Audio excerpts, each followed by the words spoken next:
All right, everyone, welcome to the live well here. This is Tuesday. I almost forgot the daggum day here at Fish North Georgia. Glad you guys could join us. If you're watching on YouTube, go ahead, give us a thumbs up. Come on, where's my thing? There we go, right there. Give us a thumbs up, like and subscribe, do all that stuff. Follow Fish North Georgia on all our social media. It is good to be back. I missed Thursday night, but the guys held down the show pretty good from what I heard. Was it a good show, Alex? Yeah, it was great. Great show? Yeah, I had a great time. I haven't even watched it yet. You should. Any problems? No, it was wonderful. Wonderful. Mm-hmm. We had Farmer on here. Yeah. He's always a crowd favorite. Mm-hmm. All right, so anyway, we're going to talk bass fishing, post-spawn, topwater, and really whatever you guys want to talk about. But I'm glad to be back. Not saying the Bahamas was a bad thing. I enjoyed my time there a lot. We might talk about that Don't say later on. And, hey, listen, we'll get to all you guys in the comment section here. Got our buddy. Go ahead and let's put it on there because we got it's almost like a menage a trois going on over here or something like that. So we got two guys, one mic. Two guys, one mic right there. So we got Damien Szlachta. Yes, Szlachta. Polish. All right, so we got him and Jake Hubbard, right? So they're going to share a mic. So listen, if you guys can't hear them, let us know, and we'll make Tell sure them they to get grab the it mic. with two hands like a man. Grab it with two hands like a man and go like that. So anyway, before I get in trouble and lose sponsors, let's go ahead and talk about them real quick. So let's take care of that. Of course, we start off every show with Trent and the guys over at Sonar Pros, the official sonar installer of the live well, 770-530-4505, off Highway 369. It's where the pros take their boats, or, boats. I guess if the pros can have more than one boats. Mm-hmm. Is it boats? Yep. Is it like that? Am I good? Yeah. I just want to make sure I didn't mess it up. Go where the pros go. Sonar Pros. Sonar Pros. Go with the pros. I like that. That's probably what I should just say. Yep. But anyway, if you want your boat done right the first time, you take it somewhere else. Yeah, they can do it, but you might be taking it to Trent to get it fixed. That's just the way it goes. So anyway, our buddies at Sonar Pros, we appreciate them. And of course, you got Kevin Underwood with Lip Sticker Fishing, 678-459-8419. Kevin at lipstickerfishing.com. Check out his Patreon, patreon.com/lipstickerfishing. Book a trip with him. Go catch you some of them megalodon bass, or at least join his Patreon and watch him fish live, and you can just see what all he is doing. Of course, then we got our buddies, the best rod sleeve on the market, Evolve Fishing. Can't say enough about these things right there. There's a lot of imitators out there, but Evolve is absolutely the best. They float. They got all the little safety features and all that, but the best thing is you can chunk them in with your rods in your rod box. And if you got 52 crankbaits on there, they might stick, but they won't stay stuck. Hey, how'd you like that? They might stick, but they won't stay stuck. That sounds like a logo, right? Slogan. Yeah, that'll work. Are you awake? Yeah. I figured you'd be excited. I come up with a logo. I was still processing if it don't stick, it don't suck, son. I was still trying to figure it out. It just didn't roll off the tongue too well.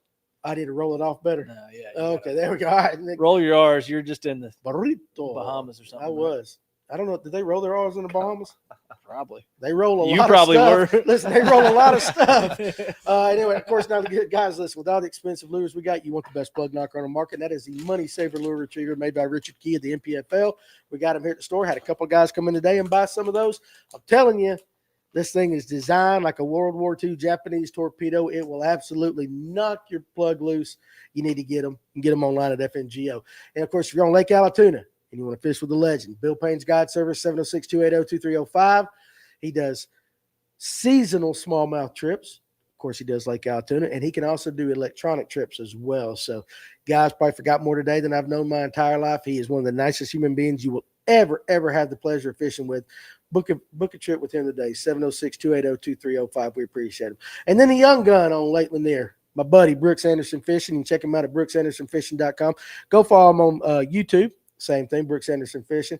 Lake Lanier, spotted bass. That's what it's all about with him. If you want to go catch them, figure out why they're there, how to catch them, Brooks Anderson is the guide for you. So we appreciate him. And you got to, and listen, honestly, if you guys got some younger guys, he loves having the younger anglers on there, trying to get them, started in their career fishing. So love Brooks. And then, of course, we got our buddies, Fishers of Hope. They've got a tournament. I think it's this coming up weekend, May 10th. Yep. On Lake Chattooga, right? Yeah. Or is it not so. Lake? No, it's Chattooga. Chattooga, okay. Lake Chattooga. Fishers of Hope missions to glorify God, be servants of his word, to bring those in need to peace and hope that only he can bring. Check them out on Facebook at Fishers of Hope. If you want to get in touch with them, Fishers of Hope Ministry at gmail.com. Absolutely fantastic people. And, of course, behind me, We got our buddies at Turner Tires, 706-253-3339. You hear me say this is where I take my tires. Okay, Jasper, Georgia, Tires and Alignment, great people. But I just got a boat tire replaced for Clint right there. So listen, like when I say that we use our sponsors, we use our sponsors. Shop local, boys. Shop local. Absolutely rocking the guys up there. Fantastic people. I need to fix that thing in the front there next to remind me that I got to tape that puppy back up. Oh yeah, you do. I see it now. Yeah, it's like story of my life. It is falling short right there. So, all right, guys, listen. If you got a business and you're not afraid of putting your business out here, where real men talk, where the campfire talk happens, you can advertise right here. You can hit me at Danny@fngo.com, and we'll see what we can do for you if we can partner up and get your business as many people as possible to support you like that. So email me today. We'll do that. So anyway, all right. Now, there we go. Enough of that. Am I in focus? Yeah, you look good. Do I look good? I think you look good. I feel good. All right. Anyway, so here's what we're going to talk about tonight. You guys are, let's go ahead and look at the comment section. I see our buddy Jake Maddox is in the house. If I didn't see you, cranking and yanking, having to watch on my phone. We just had some serious weather move through Northwest Louisiana, tornadoes. Good Lord. Well, I hope everybody's safe. Jake, does Danny know genitals? Don't. Genitals? I know genital, not genitals. You got to put an I in there, Jake. Come on, right there. Anyway, is there anything else I'm supposed to not read? I don't know. Keep reading them. Let's Shop Life, you guys, Tracy Coker there. Hog wild fishing. Let me guess. We're going to talk about ways you like to yank on your rod. Right-handed. So anyway, what are you laughing at? I don't know. Keep going. Anyway, keep going right there. All right, Tony Watkins, what's going on? Paul B. Hey, Paul, I got your message. I will get that thing out. Stephen Sturgeon, Illinois checking in. Heck yeah, I love that. You're right there. So, guys, listen. All right, here in the South, I don't know about you guys in Illinois or Oklahoma or wherever you guys are checking in. I would say we're pretty much not done with the spawn. There's going to be some stragglers, but we're entering post spawn, right? Yeah. Why are you laughing? Jake, I'm not going to read that one right there. So, Thad Moody Outdoors. You got me one time, Genital, but that's all. That's all we're going to do. Genital Maddox. Genital Maddox. Ain't he an employee of Tackle Warehouse? That he is. He should be. He should be acting better in public. So, Cooper McDonald, great evening for masturbating with good friends about bass. I had to read it, Cooper. I did it for you, buddy. There you go. So anyway, now I'm going to get an email tomorrow. I'm going to get several emails tomorrow about that. You know what? He put that up earlier, and I just kind of let it slide. But he took the time to type it in, which means Cooper really wanted me to read that. So I took the time, and I gave him what he wanted. That's what we're all about here. Doc Holliday checking in from North Carolina tonight. What y'all giggling at? Look at that. It's like the happy couple over here. So anyway. I'm going to start off with Clint. And then we'll move to you guys. And you remember, as you talking, move that microphone best you can. Get close, and you got to make love to the mic. All right? So, anyway, Lanier right now, local lakes. Mm-hmm. Great, marginal, or just sucking because it's post-spawn?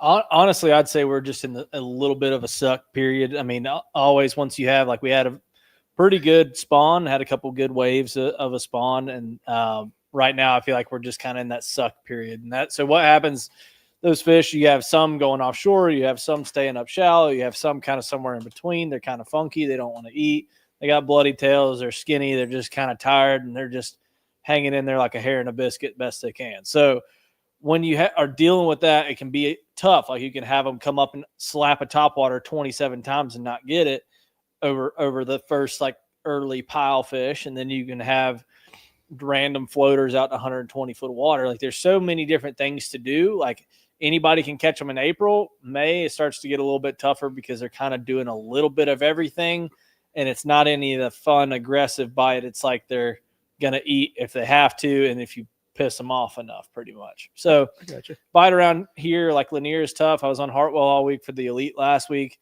Bite was a little better there, but it was just real hard to come by a bigger bite. So like guys like Drew Cook that were bed fishing found a couple unicorns that were that bigger 4 or 5 plus pound bite. But I mean, ultimately the guy, like Paul Marks that won and the other guys in the top 10, like they weren't catching those giant fish out there. Like it's kind of that funky point to where there's guys catching 25-pound bags on Hartwell 2 weeks before the elites got there. Right. Go figure. But that's when bass comes to town. Just like we got Fork coming up this week. Like it's going to be it could be an absolute slugfest, or we could be 2 weeks past where it was really good. Yeah, you just never know. You don't know. Yeah, and Phillips checking in from Jasper. Lanier is now post-tornadic as well.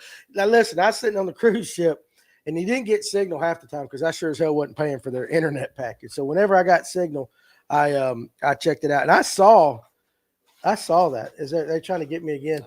There's somebody trying to get me again in the comment section. But anyway, I saw that, and that's something that I don't think I've ever seen. And you guys had a lot of thunderstorms rolling through. I'm enjoying that balmy, 80-degree weather, nice breeze, kiss my lips, drink in my hand, just whatever you want to call it. And you guys are up here just fighting for your lives. So anyway, Allatoona bass are on fire right now, Hunter Brown said. So, it's a little bit of everything. So now I'm going to bring my guest in, and we'll go to Damien first. What's the last lake you fished? Lanier about 22 hours ago. All right, so give me an update on Lake Lanier right now. Now, and also to preface this, Jake's a kayak guy, and so we're not going to make fun of the kayak guys tonight, but we'll, I can handle it. I can take it. He's also a co-angling pirate. He'll jump in about anybody's boat if they look at him the right way. True. Okay, all right, good. All right, so 22 hours ago on Lake Lanier, what did the great Damien find out there? Man, like Clint said, it's pretty tough right now. You got to have a really good rotation to run. You can cover about 50 brush piles, and you might get a handful of bites, and a lot of the times they're just coming up and they're playing beach ball with your Topwater. They're just not getting it. They'll just come up one after another and miss it and miss it and miss it. And if you do end up hooking one, a lot of times you're going to lose it because they're just barely skin hooked. They're just not really wanting to eat right now, and there's not really a super consistent pattern you can run to catch a bunch of giants. It's just all over the place, like he's saying. Have you been more on the south end, mid lake? Where you been fishing? South and mid. Okay. South and mid lake. Are you still seeing any bed fish at all? Or are you staying offshore? 3 days ago I saw a bed fish. 3 days ago. Probably the last wave. But probably one of the last ones. Yeah.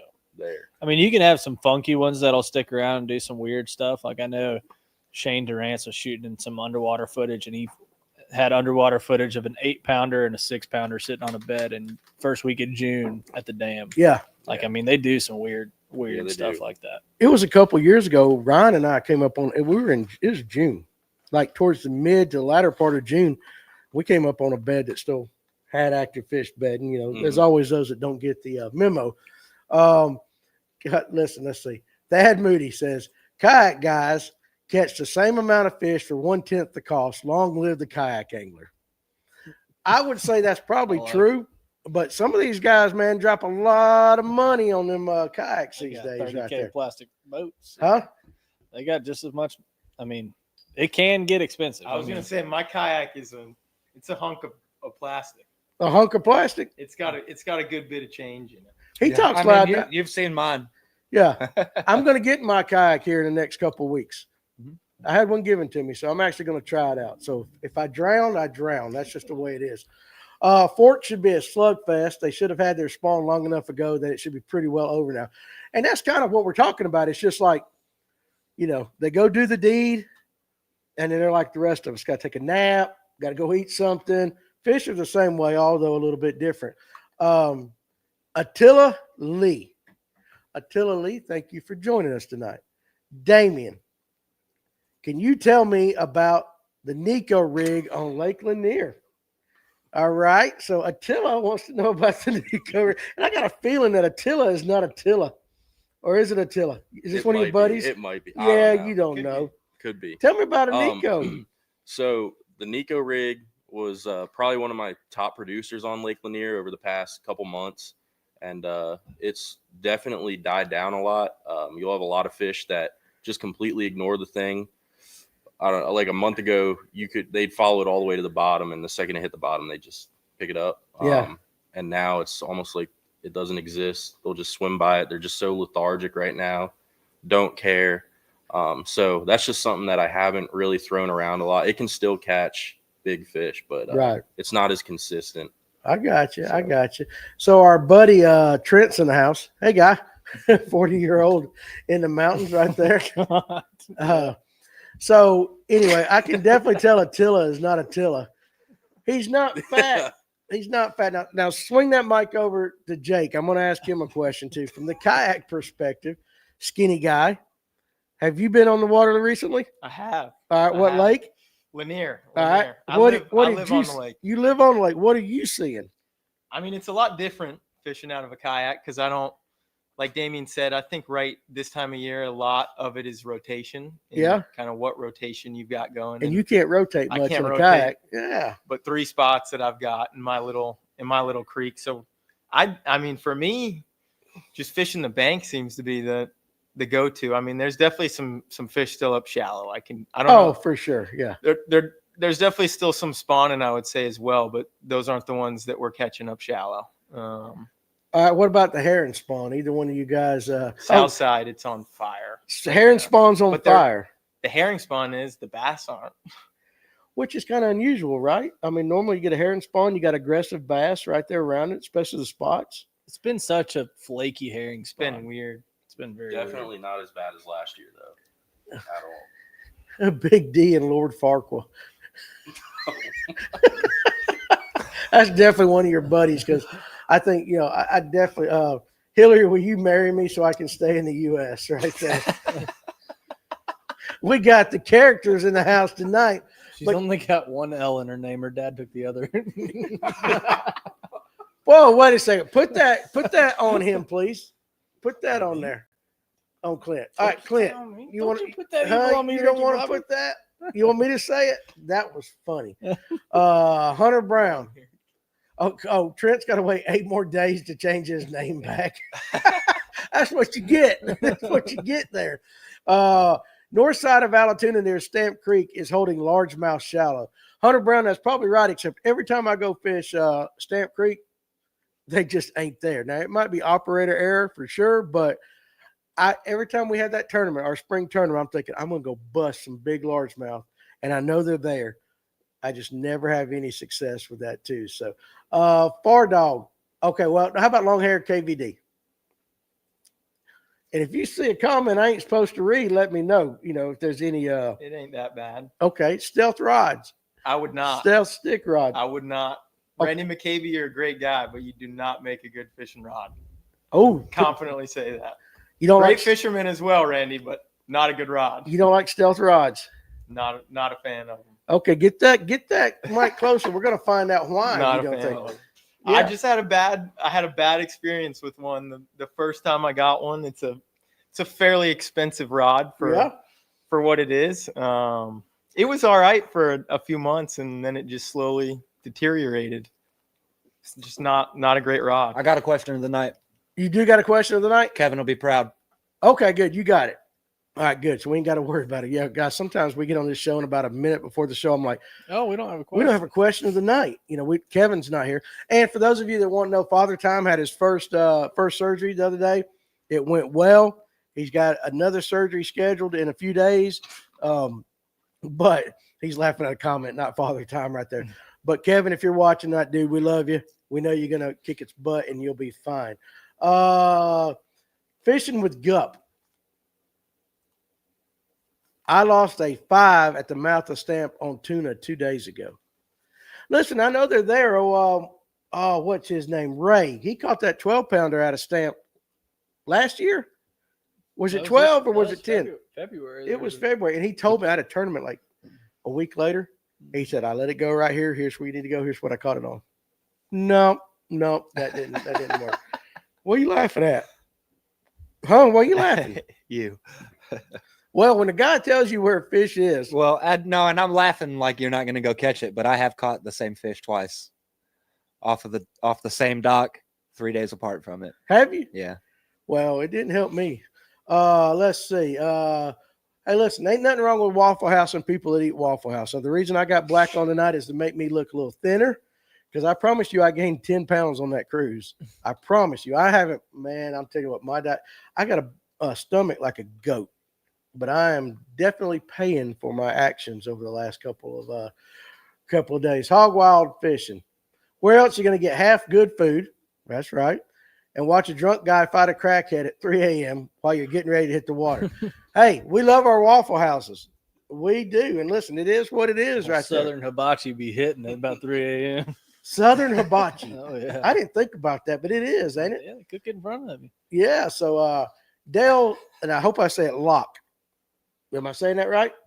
Yeah. Okay. Damien is one of my best friends in life. I'm very appreciative for everything he's done for me in life. And somebody else is which one are you laughing at? No, I was just reading through past comments. Oh, Pascal. Yeah. I know. Some of these things I can't read tonight, boy. I know. You guys keep them coming right there. Big D, please tell the class about fishing with Baby Drake.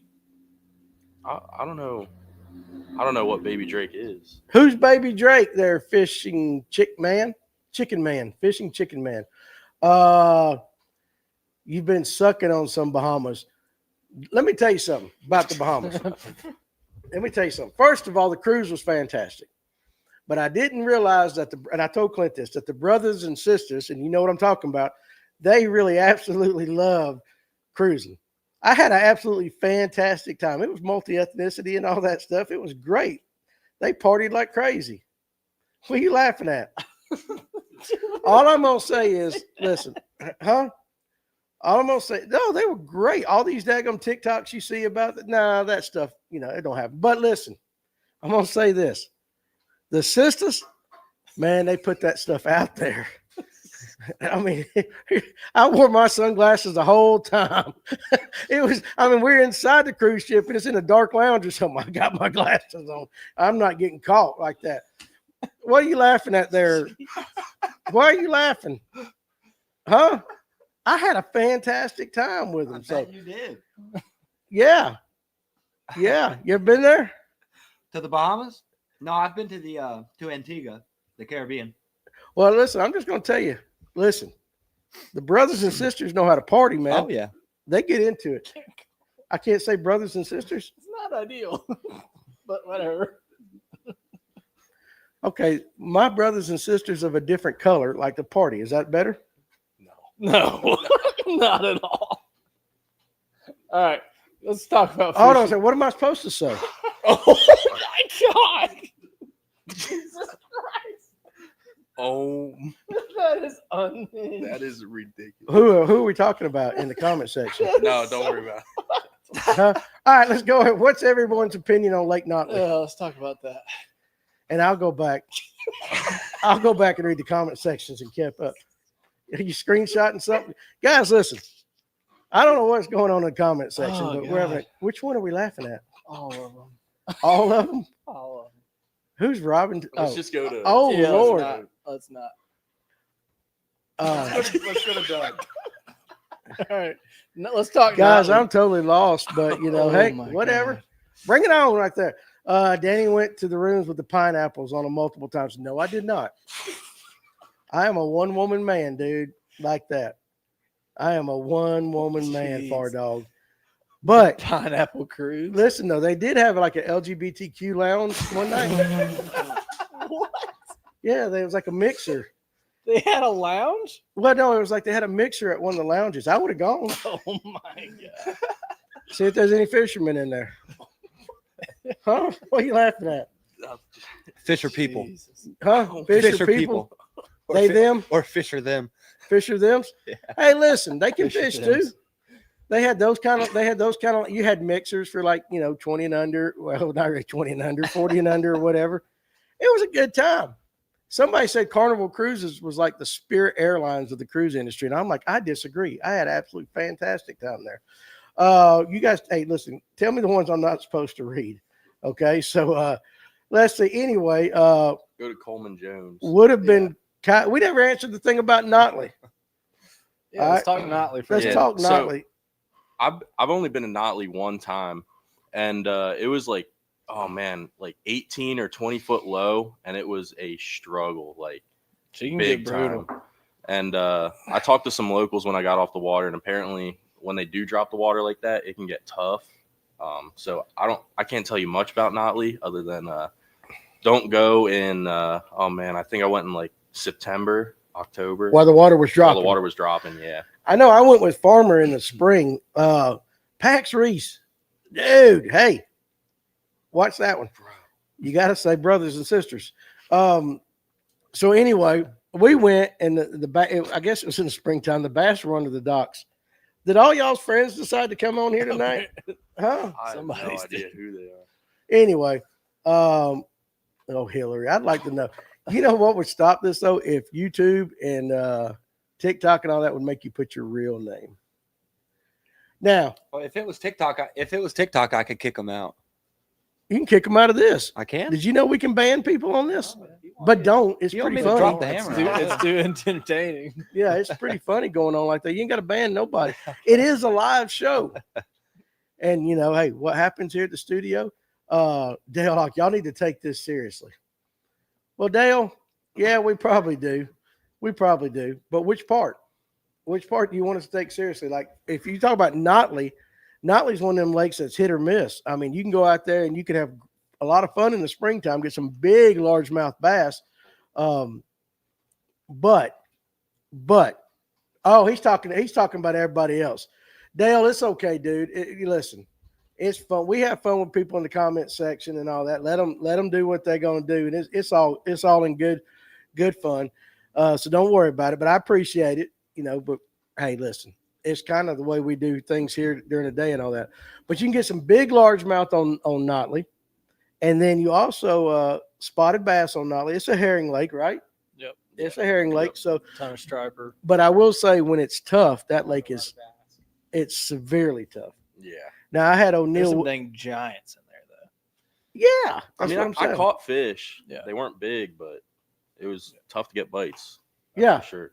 Well, O'Neill Williams, I had him on a long time ago, and he said there was a tournament on Notley in the 80s where the best 5 were all largemouth and went over 40 pounds.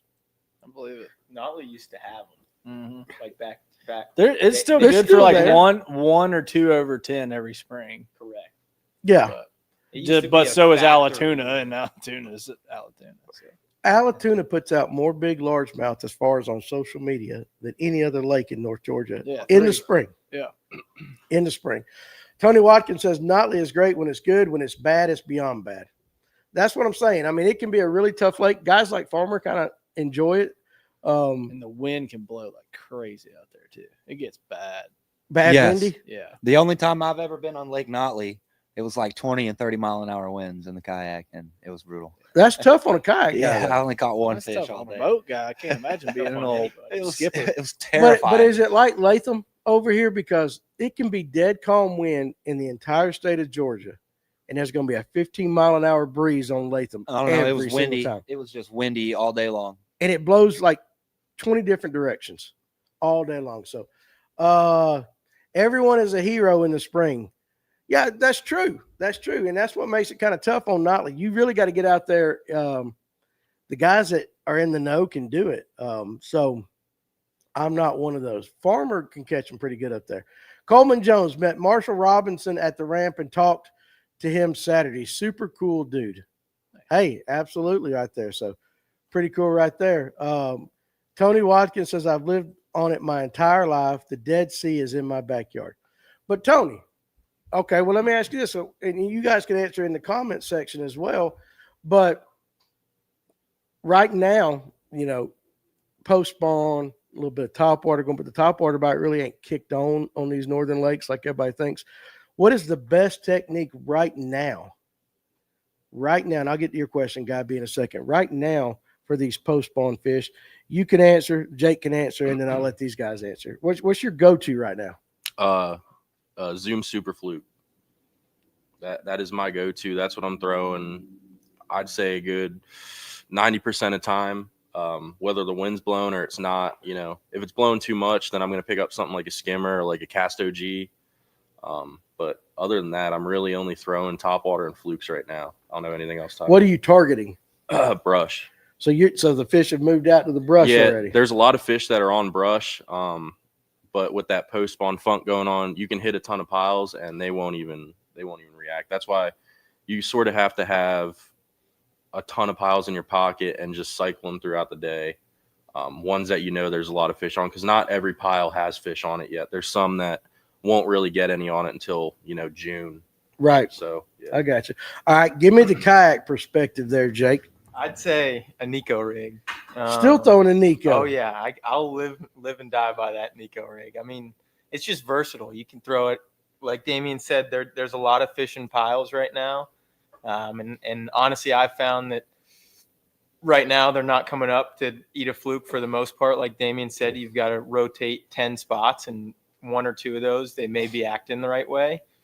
But I just go down to them right now. I mean, either I'll go out and fish a brush pile and then go fish the point that the brush pile is connected to, because there's still, like I said, there's a ton of fish up shallow still. So you can go drag them to death up shallow and drag all the way back to you, and you might get a bite or 2. But I mean, you just change your weight out and you're up shallow. You put a heavier one in, you're in a pile. Okay. All right, that makes sense. What about you, big dog? Right now I'm throwing topwater at almost every pile, and if I can't make them eat that, I'll be slinging a minnow at them. A minnow. You'll go down to them then at that point. All right, Alex, put the camera on you, big dog. What about you right now? What are you doing to get consistent bites on there? Sunday I was throwing that Spro shaky head. You like that? Yeah. You like the skip gap? Yeah. I caught every fish that bit it. So give me some feedback on that, because I liked it when it was Gamakatsu, but now I it's never basically fished the it. same I never thing. fished it before. You've never fished it before, but you like it. Yeah, I like it. I'm used to using a screw lock, and like I said, every fish that bit, I caught it. So you pinned them. Mm-hmm.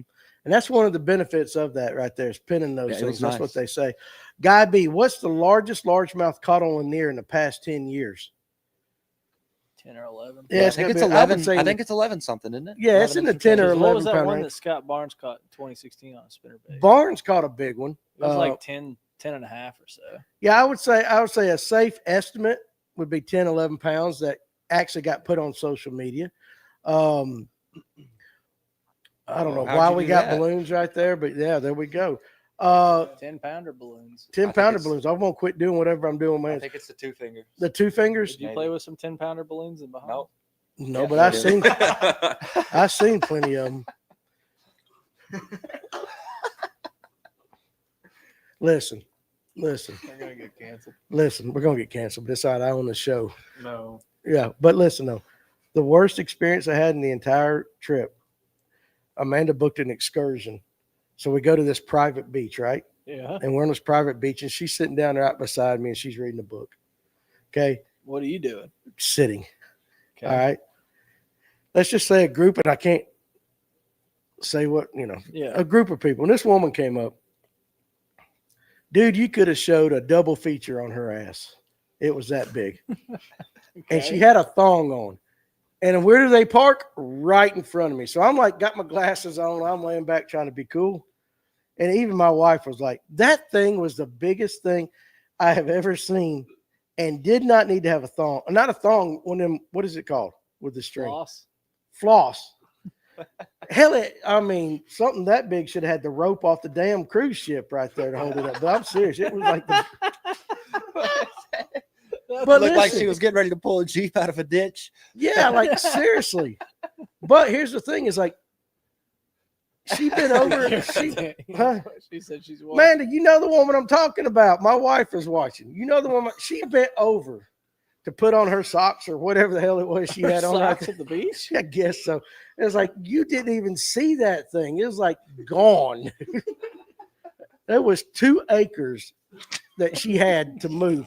And I was sitting there thinking, like, my Lord, of all the things you go to the beach for, all the things you go, and that is what parked right in front of me, dude, right there. It's like, I got cold. There was no sun. It was blocking. It was bad.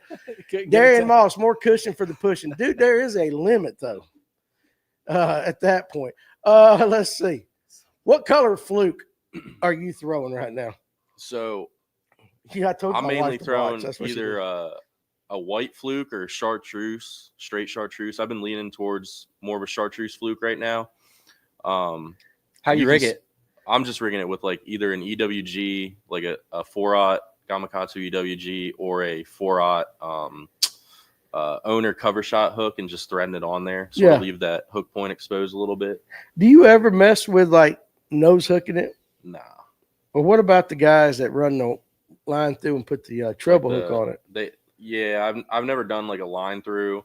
I've tried nose hooking, like putting like a screw lock in the nose, like burying that thing in there and then putting the hook through the eyelet of that to keep it on there. But I don't know. I don't think you can burn it as well like that. And I don't know. I've never had an issue with an EWG or a cover shot. If they're going to eat it, they're going to eat it. That's right. That's right there.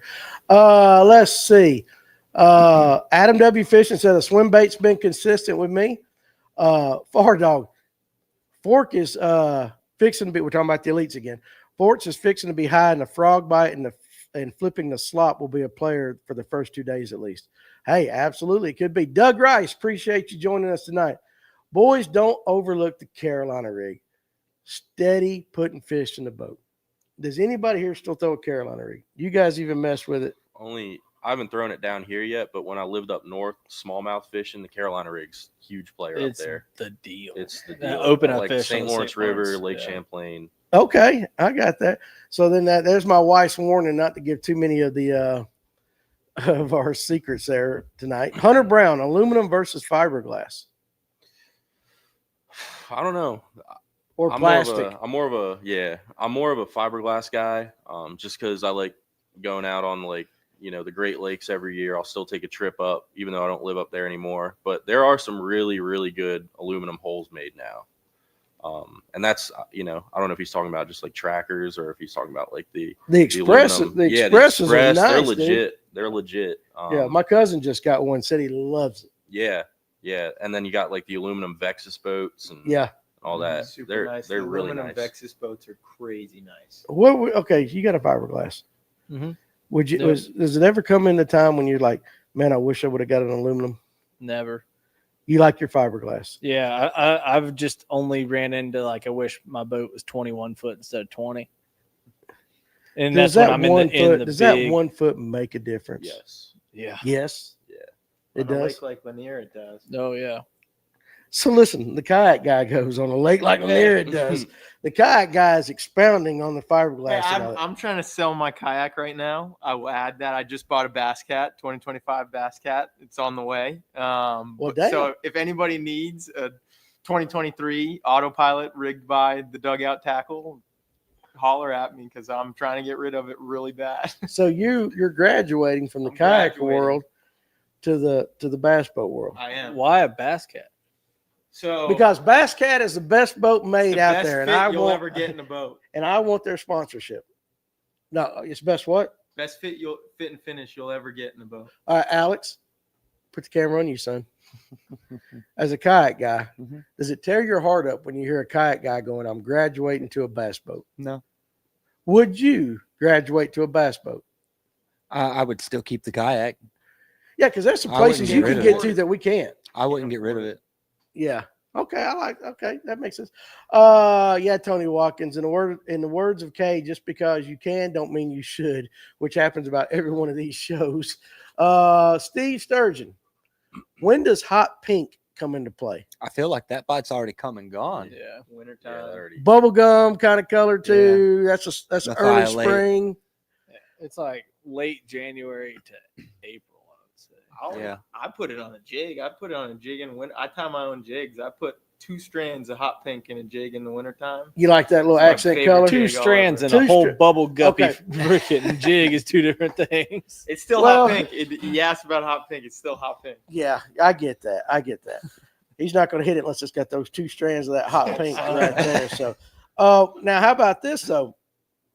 I know Georgia Blade makes a pink, solid pink blade and everything, nighttime spinnerbait, and that's what it's classified as, is under their nighttime line, but it's hot pink. Battle Baits makes pink as well. Makes pink as well. Mhm. It's interesting though that it's classified under their nighttime. Yeah, it's not for them. It's a Yeah. daytime. I got to Right. that. Let's see. Aluminum rides like Gerald Swindle's legs look. Rough. Bow leg. Gerald, the express opinions of our viewers are those of them alone and not of the Fish North Georgia family. So I don't want to be on somebody's video right there. What are you laughing at now? Hey, listen, will you guys remind me, Clint, can you give me a reminder tomorrow to get Tony Watkins' jigs tied and out to him? I told him I was going to tie him some jigs, and Tony, it's been a long few weeks. I'll get you some jigs, everybody, right there. Phil Hutchinson says aluminum is greater than fiberglass for about a decade. More versatility with aluminum. I mean, I'm not going to disagree. There's times where I wish I had an aluminum boat, different lakes, different circumstances. But I'll still take a glass any day. So yeah, like if you're fishing smaller places or you're trying to get into tight spots or you just really like fishing up in the dirt, I can see how an aluminum makes sense. And like having an express makes sense because it is like the best of both worlds. You got plenty of compartment, you got a giant deck, you have good motor on the back of it. Everything's good there for like, but you end up in rough water and you'll have the guys that run them that are like, oh, dude, it's the best rough water boat ever, which is the best rough water aluminum boat that I've ever been in, but it's still not a fiberglass. Is the Express the Cadillac of aluminum boats? I'd say that. I'd say the Vexus is just because it's half fiberglass, half. Yeah, it's kind of a cheat. It's cheating. But of the pure true aluminum, aluminums, yeah, I'd say the Express is the top of the line. Yeah, for sure. What Jimbo fishes out of, I believe, is really. an Express. He's got in brand new one. It's beautiful. They're good looking boats. Yeah, and the sea deck's nice too. Yeah, it's super nice. Okay, King of Bass wants to know. Make sure you get on that microphone over there to you there, Jake. What kind of bass cat did you buy? By the way, they are the best, fish great, and are fast. What kind of bass cat did you buy? It's a 2025 Pantera Classic. So it's a 19.6 with a 200 on it. Okay. 200 Mercury. 200 Mercury. It's my first boat. I got a really good deal on it through actually Luke Clausen's really good friend. Luke got me in touch with his really good friend that won it in an ABA. So I got a really good deal on the boat. Okay. And it just kind of seemed like a one. I had no plan on getting out of the kayak world, but it just kind of seemed like a once in a lifetime kind of deal that I could afford at the time. Yeah. Well, afford enough. We'll slowly but surely pay it off. But yeah, that's right. But yeah, no, it's a 2025 Pantera Classic. Super excited. There you go. Awesome. I know my buddy Ken Pruitt will be happy with that. I was just about to bring him up. Ken? Yep. Oh, Ken will be happy. In fact, Ken sent me a picture of a toad he caught last night. It was on a farm pond, so we won't hold that against him, but it was nice, dude. Caught it on a buzz bait. Nice. So, yeah. Avid is a solid brand, says Coleman Jones. And I tell you what, listen, for the money, I will say this for the money, because that's an entry-level kind of boat. My cousin started off on an Avid, and while you can't drive that joker as fast as some of the other ones, it can be a little – honestly, once you get it wherever you're going and you fish out of it, it fishes like any other bass boat.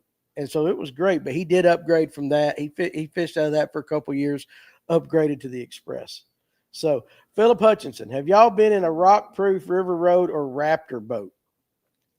I've been in a rock-proof. When I lived up north, the Susquehanna River was like one of the best smallmouth fisheries in the state of Pennsylvania.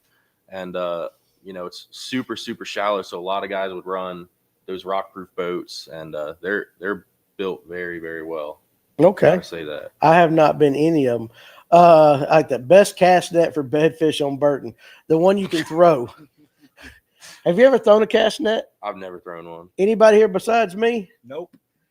Dude, listen, it takes some dexterity to throw that joker. Yeah, you got to be good. Is that why you can throw one good? I can throw one. I can't throw listen, I'm of a smaller stature. So the 6 foot ones I can throw, the 8 foot are a little tough. The 10's impossible, man. Right there. So, but yeah, I've thrown them on the TV show and all that. Far Dog, go up one more right there. We got our question of the night coming up soon, guys. I'm going to give you away a chrome Topwater spook for the gift tonight. And listen, you guys listen, because I'm terrible and I got ADHD, and even though I take medicine for it, I'm terrible with it. If you want a prize on any of the recent live wells, and you haven't got it yet, except for Paul B, I know about yours, hit me up. I'm sending out messengers to guys like, dude, I totally forgot to send it. What did you win? So, yeah, they could lie to me, and I wouldn't know that. All right, so I bet them aluminum boys took more of a beating during the classic and classic practice than the fiberglass boys. 100%. Are there that big of a difference in ride quality and all that? When you got 70-mile-an-hour winds, you're getting beat either way, but it's all about how you drive in them too. I mean, but the thing is like with an aluminum, I feel like it just rattles you a little bit more. You just don't have as much You don't have as cushion much for the weight. pushing. Yeah. You need more weight. Okay. Yeah. Kyle Livinghouse, right there below it. What brand boat do you see the most down on Lanier? Skeeter's pretty huge up here in the north. Skeeter and Skeeter's Phoenix. pretty big. I down say here. Peter and Phoenix. Phoenix, Phoenix. Phoenix was going to be my Yeah, answer. Phoenix But is pretty Skeeter- big. Skeeter's a big Skeeter, one. Too. Phoenix, and That's about Rangers. it. yeah, that's Rangers, about it. yeah. Rangers. Older Rangers. Older Never a Ra- new- I it's do never s- a new Ranger. No. I do see older Rangers more than I do see new ones. Yeah. But most guys, I mean, Bass Cat's getting pretty popular if you can afford them. But Phoenix, Skeeter, yeah, that seems to be about right.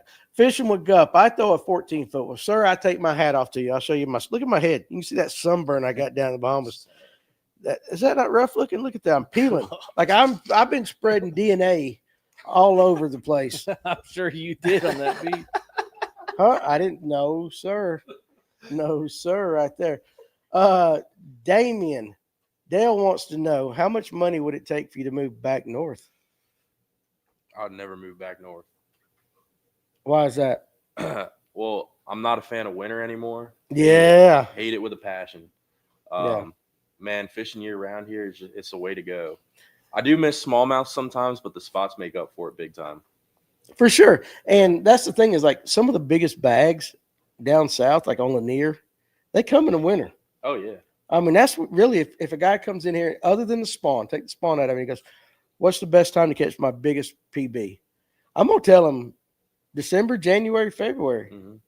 If you can get on them, you can get 100%. on them. And again, up there, up north, you guys don't, hell, you don't get to fish a few months out of the year. Mhm. Everything's froze over, Yeah. dude. But when they do get to fish, they bite. So. Oh no, Dude, no it's easy. doubt. Yeah, no doubt. That's why they go out there and catch 500 smallmouth in a day.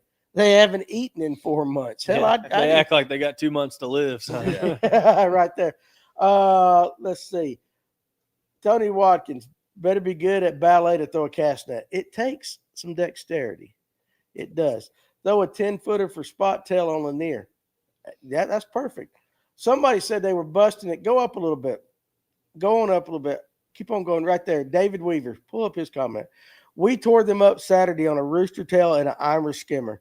Best day in a while. Now didn't you mention a skimmer earlier? Yeah, skimmer can be huge around blow throughs or saddles this time of year where there's a lot of herring spawn going on, and I'm sure that's probably where he was fishing around some up shallow and stuff like that. But the skimmer's definitely been a big player, either just walking it real slow around those herring spawn areas or even killing it and letting it just bob there. Yeah. Yeah. Listen, I'm going to tell you what, and people don't believe me. I'm telling you, for spotted bass, a rooster tail, I was about to kick in. and you go ahead and you get the mic over there.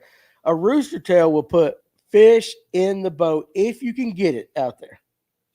I'll tell you what, you get just any type of white colored rooster tail that's Yeah. somewhat heavy and throw it in a Well- ball of bait that they're under, you'll catch a Why spot. is your head In a down, heartbeat. Damien? Are you having secondhand embarrassment because he's throwing a rooster tail? Or He's is just it mad kinda- because he's I giving don't up the juice. No, it ain't. Hey, It listen, ain't I any catch juice. them on a rooster tail. Listen, Alatuna, they will tear the They'll blade eat off anywhere that thing. that bait is around. I mean, it's Yeah. no secret. If there's bait around, it's a perfect looking little. yeah. If it's little bait, And on Latham over here, even though it's only 340 acres, it's a mini Lake Lanier, Alatuna. And I tell the guys, listen, from now all the way through to about November, keep a decent sized white rooster tail tied on one rod, because if they're not hitting anything else, if you will zoom that thing out there, dude, I'm telling you, you'll hook up more times. There's probably been more fish caught on a rooster tail around the world than just about any other bait. I mean, there's a reason why they've been around so long. I'm not even going to read that long hair KVD right there. I'm sure it does. So anyway, let's see. Josh Burrs. Been around a shad spawn for the last week. I've thrown flukes, spinnerbait, swim jigs, topwater. Can't get a consistent bite. Any suggestions? My biggest suggestion would be to cover a lot of water and hit as many areas as you can until you can find that consistent bite. Because you may pull up to an area and there's going to be some herring, but there might not be bass, or vice versa. You might have bass there and no herring, and you kind of want to find a spot that's popping off all at the same time. So I might hit a blow through, and I'll make 5 casts and then I'll move on. Like you'll know pretty quick if they're there or not. So, but how much longer is this herring? This spawn, herring spawn, threadfin spawn. How much longer is that really going to come into play? I'd say it's probably going to last another week or 2. I mean, if you look at the weather this coming week, it's going to stay cool. That water's not really going to heat up crazy. So it's going to be cloudy. It's going to be rainy and cool. I think it can drag out for a little bit, and that morning bite can be fun. But also the evening, right before it gets dark, that herring spawn can be very good too. There you go, right there. Paul B. Rooster tails are great. You got to pull up Dale. Which one? I say pull up Dale's. Damien used to throw a rooster tail on the PA stock trout creeks like that. I did growing up. Hell, I sell a bunch of rooster tails in here. That things catch fish.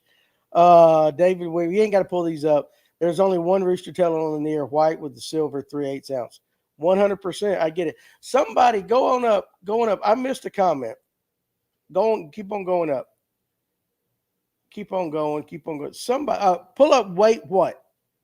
Because number one, that right there. Wait, what? Appreciate you joining us tonight. Just finishing up the smallmouth spawn here in southern Pennsylvania. And Pincho Lake? Pincho? Yeah. So have you fished that before? I've never been there. Well, first of all, thank you for joining us tonight. And what's up, John G. Wilson? I love it when guys from out of state watch our show. I love that absolutely. So, Stephen Sturgeon, white rooster tail is too good of a catfish bait to use while bass fishing. Catfish bait, interesting. Thad Moody Outdoors, right underneath that. Throw an underspin with a small jerk to it. Toss a shad color MRE or POG on it, and you got a bite for the shad spawn right there. So that's some good advice right there. Appreciate that. Get some. Panther Martins are easier to throw. And if I'm going after stock trout and all that, I will throw Panther Martin. I love Panther Martins. But yes, you're absolutely right. David Weaver caught 2 4-pound largemouth Saturday also. Good for you. And yes, Stephen, we catch catfish on a rooster tail. Right. Okay. So anyway, is that a comment I can read right there? Which one? Kaysen? Yeah. Okay. I never know. I didn't know if you had fish dye or whatever. What is Damien's best way to keep fish alive during a tournament? Depending on the time of year, wintertime, you might have to fizz a lot of fish. A lot of those spots are living deep. This time of year, it can be tough with the post-spawn stress and all that, throwing them in a well. You can have some issues even if you don't need to fizz them. The water's cool enough. But I like to add either G-juice or like buzzer rocks, which are like these tabs that bubble and whatnot to keep the water oxygenated, and just keep some ice in the boat too. Just keep it cool, but you don't want to make it too cool and sort of shock them because that can kill them too. Yeah, so that's what I heard. Line. I heard that, like, put a little bit of put the lake water in. Yeah. Put a little bit of ice in it and kind of slow it down, and just kind of you can put your fish in, add a little bit. Don't make it like 40 degrees because you're pulling them out of 80-degree water later on in the summertime. That could be detrimental to them. Oh yeah. Yeah, for sure, like that. Let's see. All right. Hey, listen. While we're caught up with comments, right? Yep. Let's go ahead and do our question of the night.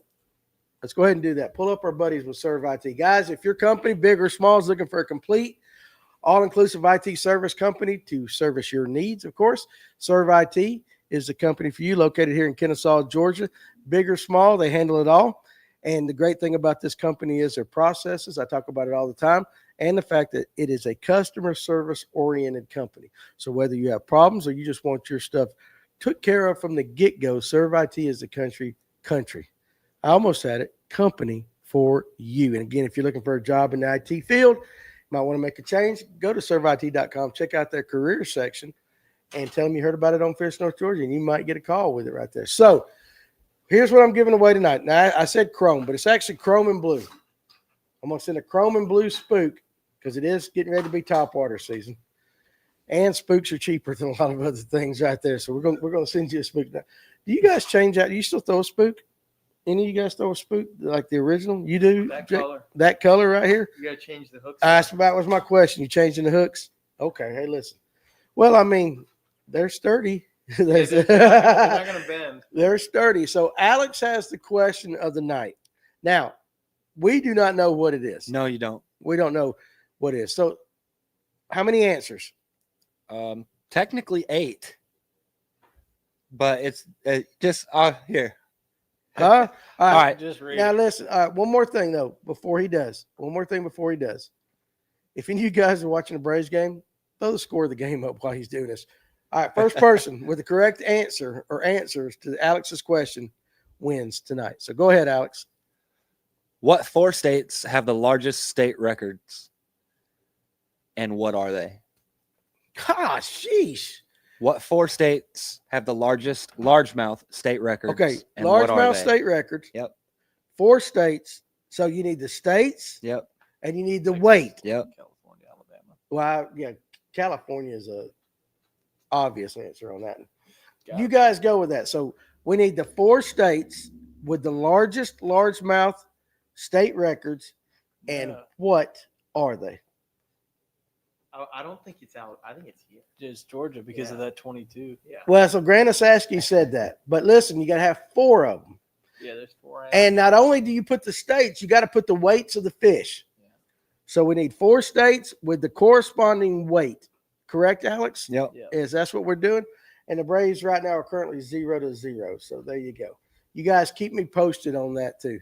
That's the one drawback about doing this thing. Dale, I need the weights. Zach Clark, I need the weights as well. They're wrong anyways. All right, Shop Life, I need the weights. I need the states and the weight of each fish in that state. And we're going to give you Georgia. All right, we're going to give you Everybody knows Georgia. 22-4 Georgia. So There we you go. There's Boom. one answer. Darian Moss wins. Darian Moss got it. Yep. Darian seems like he wins a lot. Georgia, pull it up. He's got different weight formats though. 22.4 and then 21 pounds, 12 ounces. Texas is I think 18.8. 18.18. I think 22.4 is still 4 ounces. Like, you know how you get when you're typing stuff fast. Fair enough. So did Darian win? Yeah. All right, Darian, I'll send you this thing right there. So It looks like he got it from the same website that I did. Attaboy. Fast fingers. okay, well there you go. So all right, there you go. And these are correct, right? I'm not going to Yeah, get an email 100%. tomorrow from somebody saying no, that was the wrong answer, and I got to send him a spook Yeah. too From the Big Bass Podcast. from the big bat. Yeah. Okay, wait a second. So you're Yeah, that's telling not me cool. our question of the night on the Live Well podcast came from Right the here. Big Bass podcast? And the basscast.com. Yeah, the state record bass. All right, I'm just giving you a hard The time. state record largemouth bass for every state in America. All right, pull up. Wait, what? Because evidently he ain't watched the show a lot. We're glad you're here, and I want you to keep coming back. Right now, here in Pennsylvania and Maryland reservoirs, they are crushing a plopper. Such a violent strike. I can't stand that bait, but you are 100% right. They do have violent strikes. Now, listen, kayak guy over there is just shaking his head like yes and all that. Do you? We'll start with Darren. Do you throw a plopper at all? No. Okay, good. Give the mic to him. I don't throw it here. I just know that they eat it real good other places. Like I did a lot of pond fishing growing up, and that was definitely one of the go-to in the arsenal. For I sure. have a heart notice. It's a good bait. It's a dirty water bait, in my opinion, or a smallmouth bait. More so than a clear lake spotted bass. I know a lot of 100%. guys throw it for spots over brush on Lanier. I've only ever caught striper. It's a great striper bait, believe it or not. Really? Great striper bait. I have a hard time staying hooked up on them things right there. You throw them, Clint? I catch them on it. It's not my primary thing, but I've caught them. Shop life. Here comes the plopper hate. See, they know me. They know me. Like, seriously, I would hate Larry Tatum. Dahlberg is the good man. Okay. I honestly, I'd rather just slam my nads in a toilet lid over and over again Oh my than to God. throw a plopper. Speaking of that, Tatum's in the chat. Hey, Hey, Daddy. Tatum. Hey, baby. Right there. So, what are you laughing at? Well, seriously, like I can't stand that bait, but it works. I understand it works. It's just I have a mental block. Paul B loves ploppers. Dale's favorite lake is Lake Shane, Northeast bass fishing. Hey, appreciate you joining us tonight. Have you ever fished Lake Shane?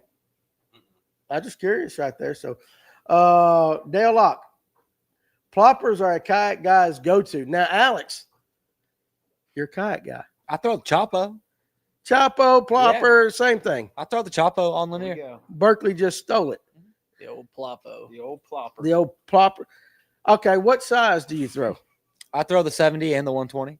What do you man. throw there, Jake? 120 only. 120 only? Only.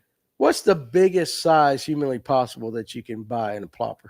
I think it's a 190. yeah. Okay, Is so it? that's what this is why I hate it. You might not know it, but my partner here, Josh, fishing electric only tournaments, we were on Hickory Log in January. Dude, we're breaking ice going through this thing. About halfway through the day, I hear this, meow, from his DC or whatever, and I hear, Oh, he's got a DC and a plopper. That's a hell double, yeah, that's a and I double heard that. whammy. Listen, that's the thing. And I'm like, I turn it, and at first I didn't think nothing about it because I've heard that DC go. And then I'm like, after about 20 minutes of that, I turn around, I'm like, what the hell are you throwing? And it is a plopper. I mean, it is the Ron Jeremy of ploppers. The thing was about yay big. I said, what the hell are you doing, dude? It's like 18 degrees out here. And he's plopping along. He threw that thing every tournament. And I love Josh to death. But he threw that thing every single tournament that entire year. That damn DC going, blah, blah, blah. And that thing was throwing a wake, dude, that, could get us in trouble. Like, and he didn't catch a single. That's why I hate a plopper. It really has nothing to do with the effectiveness of the bait. Dale Locke, Ron Jeremy is my hero. Me too, dude, because he's like, listen, because he's like 5'9". And I mean, seriously, I'm 5'7". So, like, yeah, when you look up to him. But listen, he did something that I cannot even talk about here on the podcast, even with as the way I like to talk. It kind of makes Ron's a little like that. So anyway, monkey butt is the favorite color of. Somebody said that the other day that there was a color monkey butt on this show. Who the hell makes up those names too? What color is monkey butt? You ever heard of it? It looks like It's a river to sea color. Yeah. But like now, that- is it like- orangutan ass, or is it like, we got the red? Isn't it like half clear, half It's like brown skin on the color. top? It's like not a bad. It's like- a pretty good looking color. It's a little translucent. It's Get some. not- I can't read that. Get some like that. But you're right. So, the biggest is the original, which it's like an 8-inch muskie plopper. Well, listen, some of them jokers might catch muskie, but down here it ain't catching no largemouth off a hickory log because they're all like 12 inch. That bait's bigger than half the fish in hickory log. But dude, it makes a god awfulest noise. Now 70. What are you fishing for a 70 with, Alex? Largemouth. When are you throwing the little one compared to the 120? I don't know. I keep them both tied on. So if I throw the little one and I'm not getting any bites, I'll throw the bigger one, vice versa. And if they aren't hitting that, then I'll just go to something. All right. Then my question now to you, Jake, is why do you not throw the little ones like him? I throw a plopper solely because the drawing power that it has to it, and that just doesn't draw them out the way that I want. Okay. How come you don't throw a buzz bait? I do. No, I honestly, the most time I'll throw a buzzbait is just a black one at night, but I'd much prefer throwing a plopper during the daytime because I can catch a spot and a large. You've never thrown a black buzz bait during the day? I have, make it look like a shadow, but not on Lanier, to be honest. I'm with you. telling you, listen, nobody believes me. Throw a black buzz bait on Lanier during the day. Yeah, Uh-huh. with a black blade too. Hell, with a blade. Just throw that black skirt. All right. Trust me, nobody believes me on that. It's kind of like, good grief. His name's slipping me. Paints baits on Lanier. We talked about the frog on this and asked him what color frog he throws. He said black, and if black don't work, I throw black, and if black don't work, I throw True. black. Oh. No, he's a hell of a damn a guide and angler. And I see his face, but his name is you know what I'm talking about, Clint? He paints baits. He's got some real expensive damn custom painted baits. Rob Jordan. No. Rob Jordan. That's who I'm talking Is that about. it? Rob Yeah. Jordan. Yeah, he only throws. But that's what? not extreme. Or what is Rob? Yeah, that's extreme lure. Is it? Is that who it is? Okay. But wait, what says you got to be committed to it. That first bite is crucial to keep throwing it. Yeah, I know. Fish and Chicken Man says he's caught some big ones. Purple and clear. That's the monkey butt color. How do you get monkey butt out of purple and clear? I don't know. It's just That's things we need to think about Yeah. on here. The hell with catching fish. How do they name these baits? Let's see. Northeast bass fishing. Super Matt P caught a 7-pound, 12-ounce smallmouth on the St. Lawrence River today. Dude, like, okay, I always ask this question. 10-pound largemouth, we'll say 7-pound spotted bass, 7-pound smallmouth bass. What you going? Which of those three? Double-digit largemouth, 7-pound spot, 7-pound smallmouth. I'm gonna have to go with the 7-pound spot. I think a 7-pound smallmouth and a 10-pound largemouth are way more attainable than a 7-pound spotted bass. It's tough, ain't it? It's tough, but They're there. they're That's just there. tough. Yeah. Okay, what about you, Kike, dude? Oh, I'm going spotted bass 100%. Okay. Like Damien said, it's a hard thing to find, even living on one of the best spotted bass factories in the country. Even over a smallmouth. Oh, yeah. Oh, yeah. Alex, you? Oh, I'm going spot all day. Even though I've never caught a smallmouth before, the spot is still my favorite fish to catch. All right, Clint, I'm going to ask you. Spotted dogs, baby. Spotted bass, really? It's just It's in the our blood. yeah. It's like the most aggressive, freaking bowling ball of a bulldog you can fight. Fresh. I'd like to catch a 40-pound striper too. That'd be cool. Shop life, get the guy in the tackle warehouse shirt some merch. All right, listen, he's at Fish, North Georgia. He got a tackle warehouse shirt on, a damn Hammond's hat. Damn. Shop local, boys. Pirate. Shop local. Listen, hey, listen, I love them all. I love them all right there. So Ryan Hanks is in. Now listen, because the Cast OG has a black, I forget the exact name of it, Black but that Pearl. Black Pearl. That's right. Pull that up. Black topwater on Lanier during the day is fire. I'm telling you now, he's talking now, he's on that OG, so he's offshore and stuff like that. If you throw a black buzzbait in the back of creeks, in the back of some coves around the right boat docks, you'll end up changing that buzzbait after 2 or 3. I'm telling you, they'll hit it. But nobody believes anything I say right there. But I've actually experienced that one. Grant Osaski, my buddy right there, saw a black Cast OG online today. Maybe I should have gotten that. I got enough dang chrome and bone topwater baits. Listen, Grant. Okay, well, here's the reason why you should buy the black Cast OG. It's the reason why we made Black Pearl Chrome. This came from the success of fishing the GBR, and that's the Great Barrier Reef for you guys that don't know. And that's some of the clearest water in the world. It's all about the silhouette when they are looking up. Now, Ryan, if all of a sudden you guys have a run on Black Pearl Cast OGs, I want a commission. I will say one thing about the Black Pearl Chrome. That's one of the first OGs that I caught them on because it was like the first, The like only one of one the out. first one I bought. Yeah.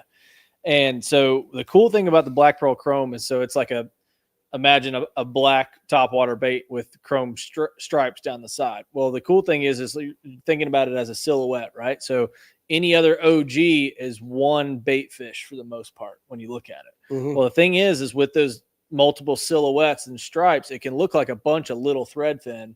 Like, so when the bait gets super small in the fall, like that was one of the first bites I got on. The bait was like freaking tiny, but I could sling an OG into schooling fish. And typically when you couldn't get them to bite it, I feel like it's because it was so broken up. It kind of looked like a bunch of different bait. That makes sense. That makes sense.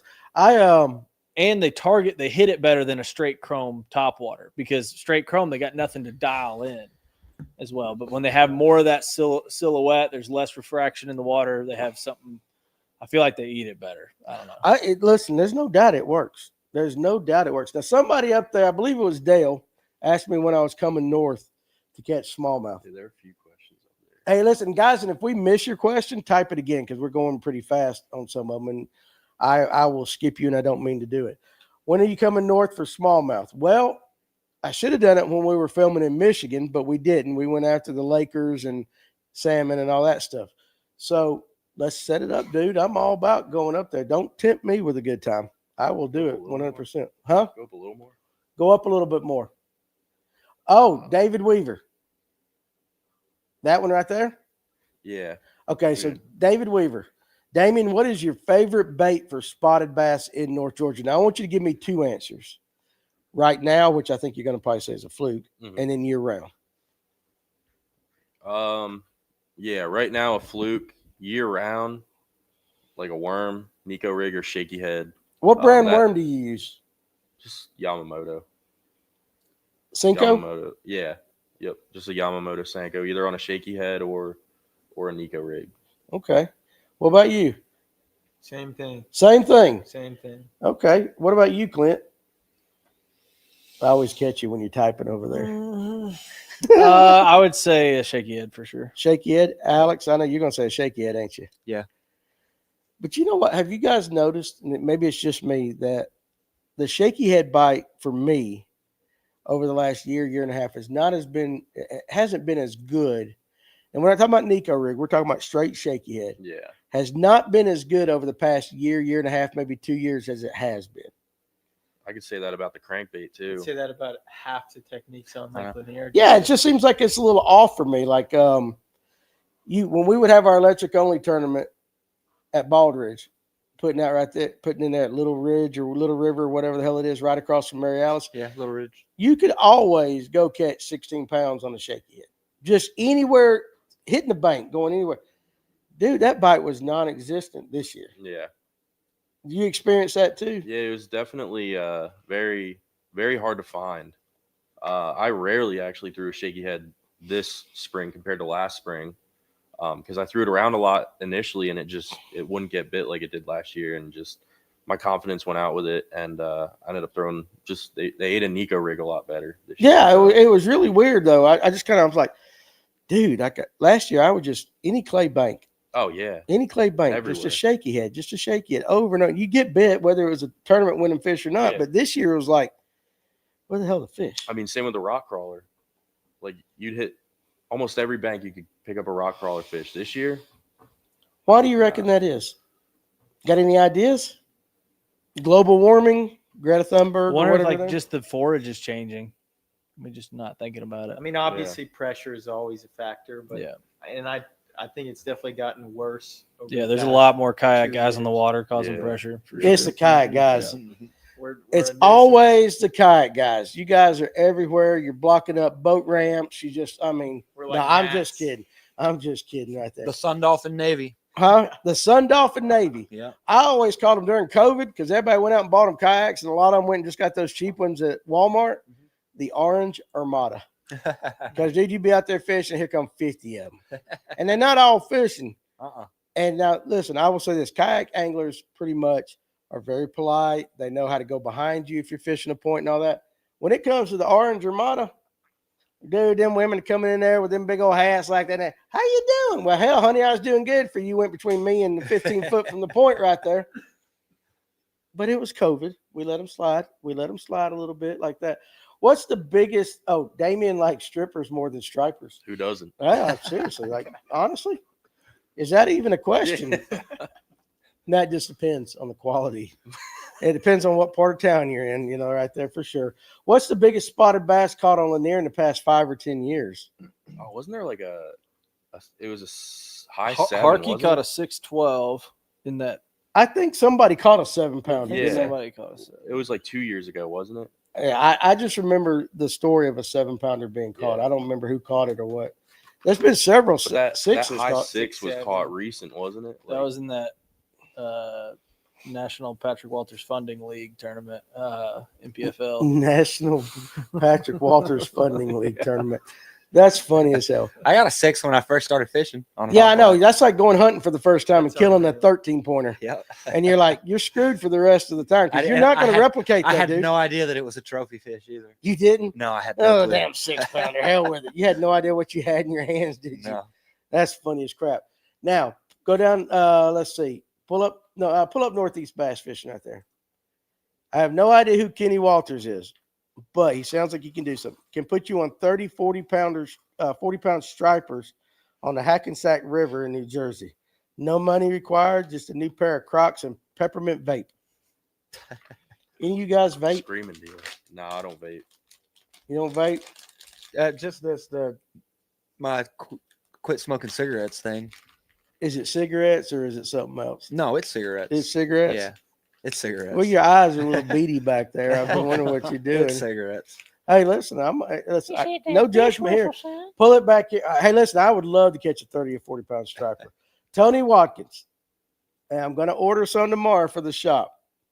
Is cast braid as good as I hear? Yes. The best. It's better than what you hear. It's the stupidest braid I have ever thrown in my life. I'll tell you what, I have 16 combos right now. All 16 have cast X12 on it. All my casting reels have 50 pound on it. It's thin 50 pound, so don't get scared off when I say 50 pound, but it's the best. And then all my spinning reels have X12, 12 pound on it. It is the best braid you will ever spool. Either a casting reel. I'm not paid by them. I don't get it at a discount at all. Same here. It's the best braid you'll ever use. I'm not either because Ron Hanks is a tight ass. He is about that braid. He won't give that braid to anybody. He did give me a spool. He sent me a spool. He gave Kaz a spool too. Kaz was using it today. He said it's money. I'm telling you, everybody that watches this show knows I love to throw a weightless wacky. You put cast braid on it, and you're going to get an extra. And I'm not lying, and I'm not a scientist, so don't hold me to this. I guarantee you I can get an extra 10, 15 yards out of a cast. No doubt. With cast braid. Without even trying. Especially schooling fish when they're finicky and you're trying to hit them on the head like as fast as possible with a fluke. It makes you a better fisherman, like no joke. Yeah. I know Jeff Nail had a post today where he said he was kind of promoting the cast stuff, but he says 9 out of 10 guys that come on his boat end up switching the cast braid. That's where I found it at, was on his boat. Yeah. So being a cast guy, I'm not. You are a cast guy. I'm not. So I'm not paid by them, by the way, at all. I've filmed content with them. I'm really good friends with all those guys, and they're awesome company, awesome people. Hopefully one day I'll get paid by them. Hopefully Me too. Hopefully we're all Franco, paid. please pay me some money. But you know what? They're damn good people, and they make a damn good product. And so one thing about it is everybody gets. They're like, oh, why? Well, it's $60 a spool. Well, first of all, it's not a regular spool of braid. You got 330 meters.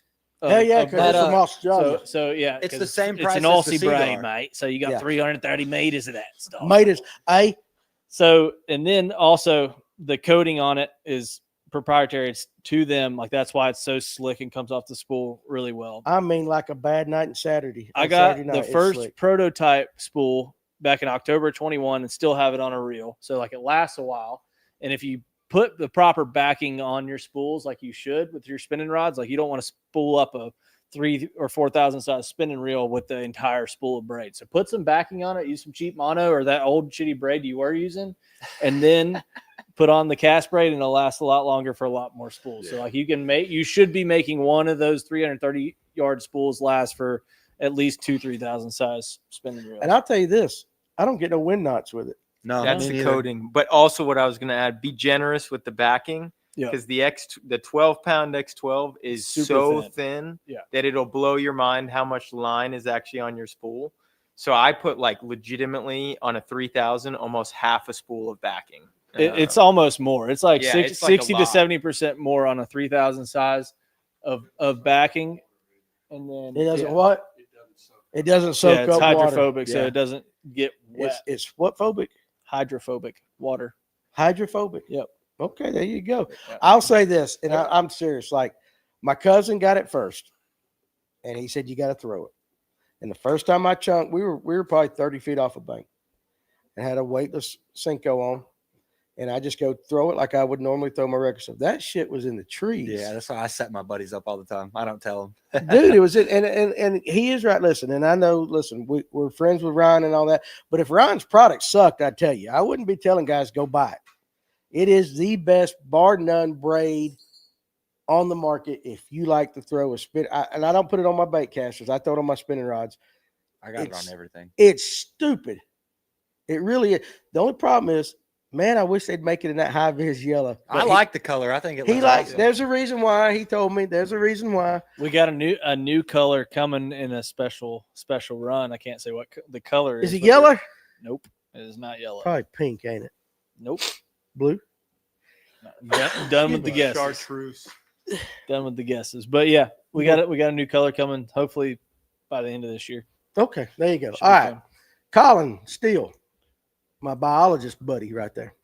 Damien from one Yankee to another. And I don't want to email because this is Collins. I got an email one time. I called a guy a Yankee on here, and I got an email. You don't mind being called a Yankee, do you? Not Do at all. you eat grits? Yeah. Okay, there you're good. All right. What's From- the difference between a Yankee and a damn Yankee, though? Still here. Okay. All right. So I like jokes when I don't have to say it. That way I can't get blamed for it. But if you eat grits, I don't care where you're from. Yeah. All right. Whatever. Pull that comment back up. I know what he likes to throw. What's your favorite bait you brought from your northern arsenal? Danny knows my answer because it's overlooked. Colin, I hope you can I can tell it. Because I'm going to. So He throws a tube. does he? Loves a tube. Man, I loves a tube. throw a finesse jig, like a Beast Coast OW sniper. Those little tungsten finesse jigs. Yeah. I like finesse jigs. You can fish them dirt shallow. I've caught giant spots out in 50 foot of water and ditches on them. You can throw them everywhere. Colin, awesome. I love you. If I wasn't supposed to tell everybody what you throw, I did. What do you I like a finesse jig on the kayak. It's a lighter wire hook. It's easier to pin them. I was getting ready to say what the hell the kayak's got to do with it, but it's because of the hook. Uh-huh. Okay, that makes sense. I like that. There you go. Josh Burris, how do you rig your flukes? Let me see if I remember. 4-aught EWG. Mhm. And then there was one other option. 4-aught cover shot hook that you just thread the fluke onto it. Okay. I remembered the 4-aught EWG. Fishing with Gup. I had 16-4 with a shaky head and a drop shot 2 weeks ago on there. And it might just been the time of the year I was fishing. There's always somebody going to catch them that way. But for me, that shaky head bite was not there. Kayaks are little tykes boats for little kids. I don't want nobody from the kayak world fussing at me right there. You know, I didn't say that. That was fishing. So that was Dale Locke. And he's from up north. Didn't we establish that? Yeah, That's your yeah. buddy from up north. Yeah. Where's he from? Pennsylvania, upstate New York area. Pennsylvania. He's all over the map. There you go. Okay, long hair KVD. 6-pounders are common. I ain't caught one yet, but I'd like to catch one of them. Kyle Livinghouse. It isn't that kayakers can't afford the boat that's the issue. It's those Lego and crayon eaters that say it's better than the boat. Crayon eaters.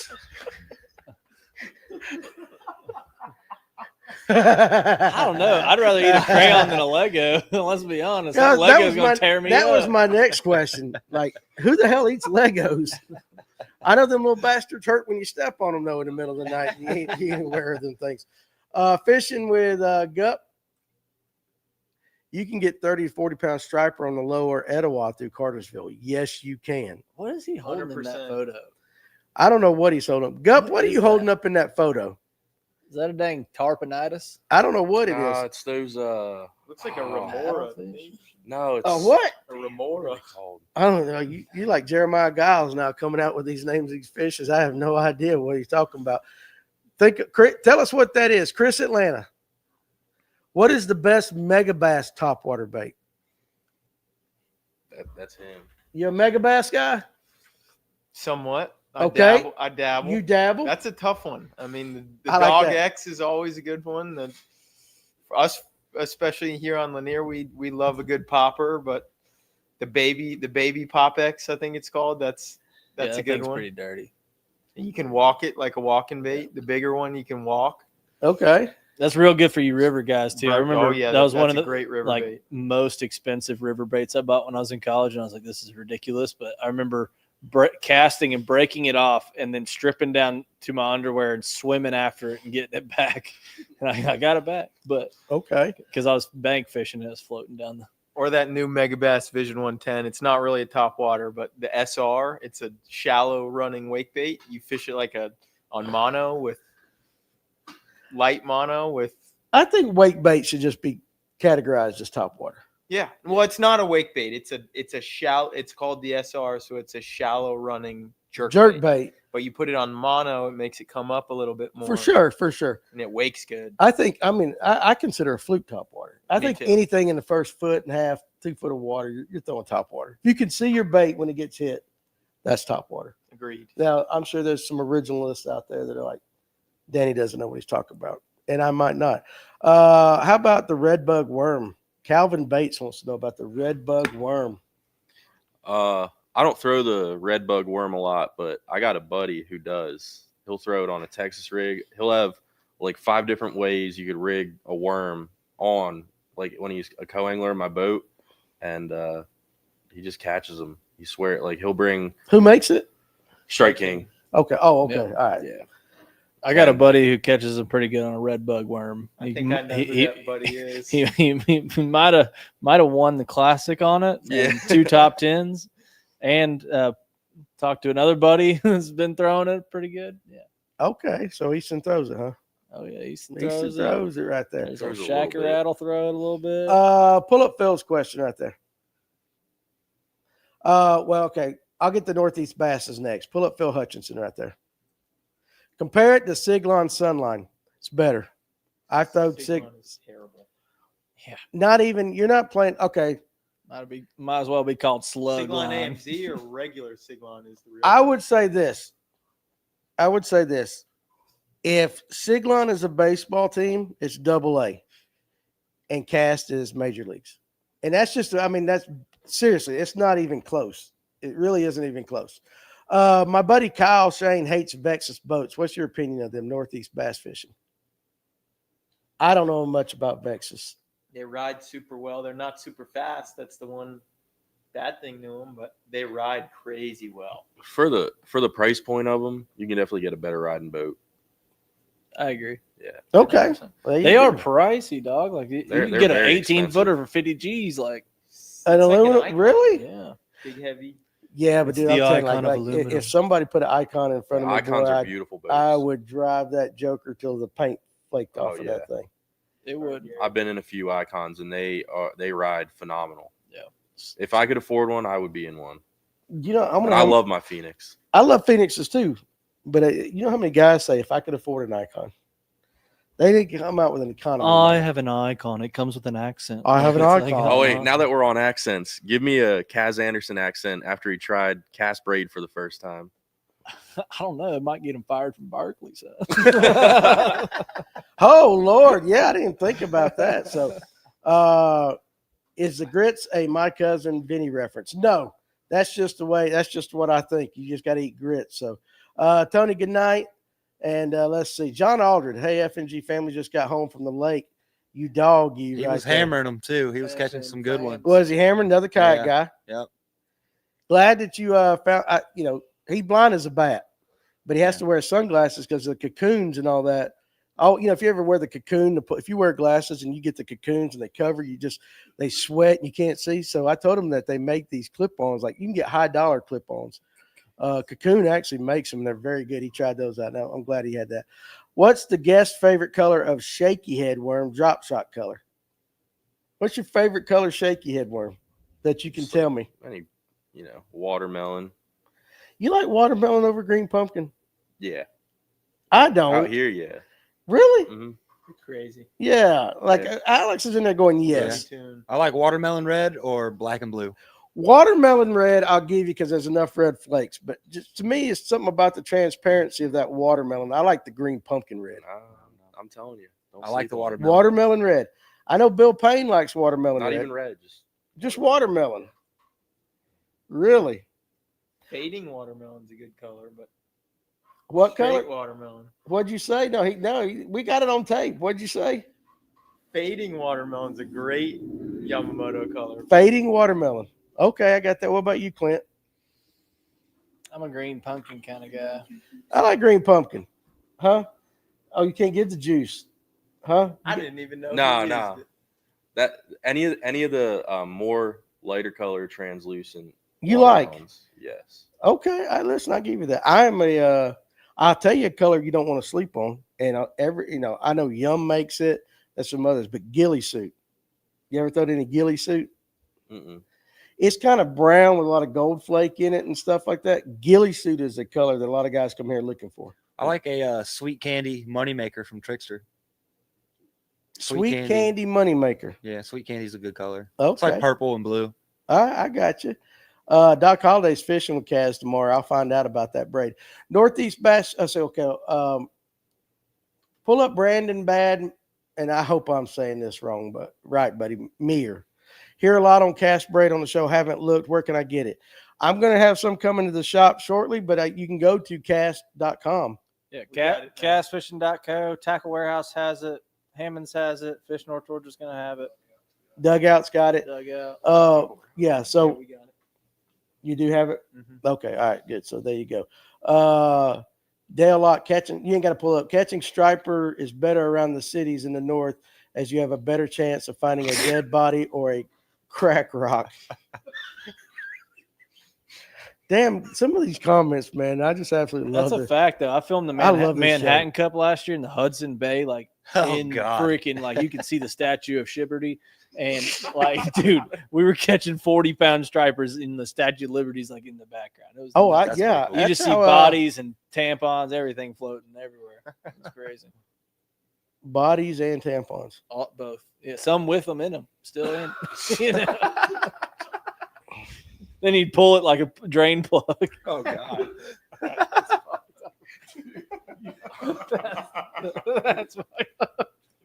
That's awesome. Listen, very, very rarely do I become speechless on this show. I'm not worried about losing sponsors at all. No, listen, before people sponsor us, they know how we are. However, I have never put in my mind the picture of pulling the plug on a dead body. That's right up there, blue waffle territory. Oh Lord, good night. Northeast, that's a sight, dude. That was rough. Sorry, That was listen, dark. And here's the thing: is once you went, you just kept going. Yeah, I just I wouldn't stop into him. it. Did y'all I was wondering where it was going to end up when he started going with that. But all right, Sorry, boys. Hey, The answer to that question is a true grit. Farmer special Farmer or cheat special. code. What's the best jig lake in Georgia? Thanks. They all are pretty good. Yeah, they're all pretty good. Especially the spotted bass lakes are pretty good. You get down south, Oconee and Sinclair, there's some good ones right there. The Blue Waffle House, yeah, I know right there.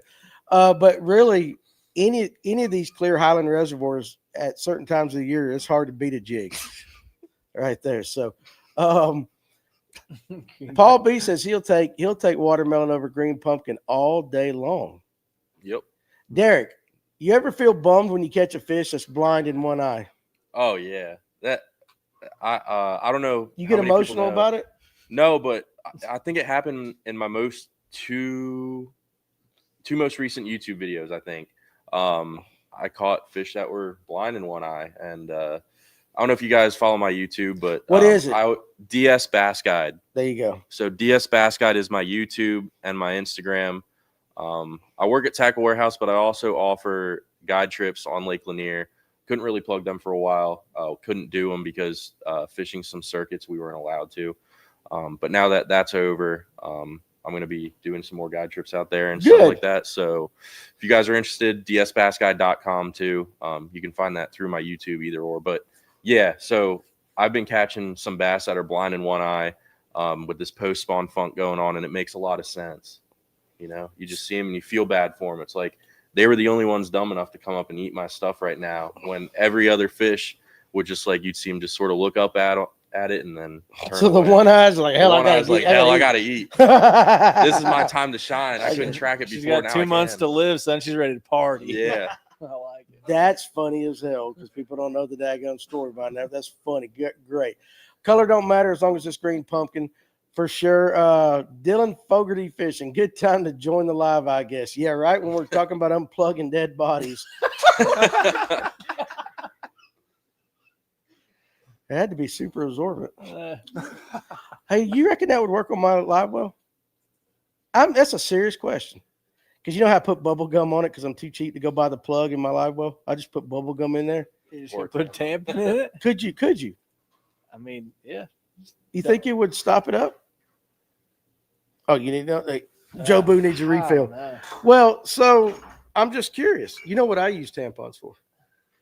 You hunt? Nosebleeds? No, not nosebleeds. My nostrils do you ain't that soak big. you put estrus in it, right? like deer pee and drag stuff. it behind you. You got to hang get 'em. listen. You got to get the unflavored. Unflavored.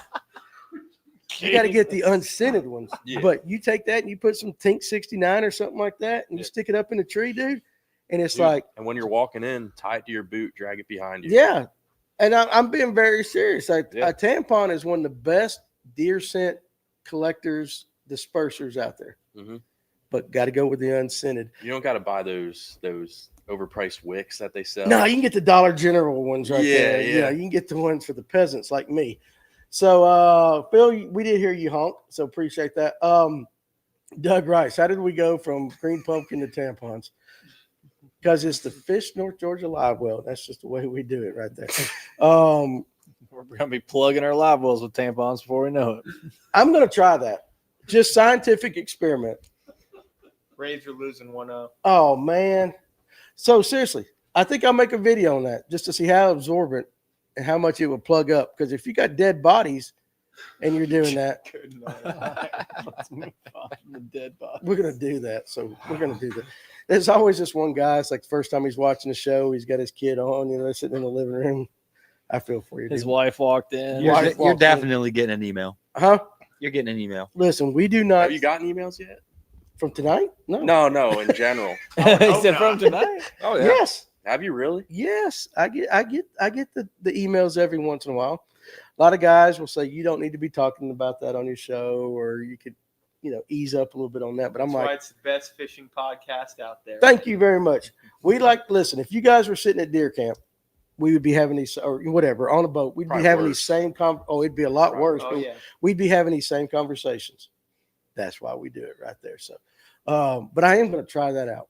And I will report back which brands you guys need to buy that you need to keep on your boat just in case.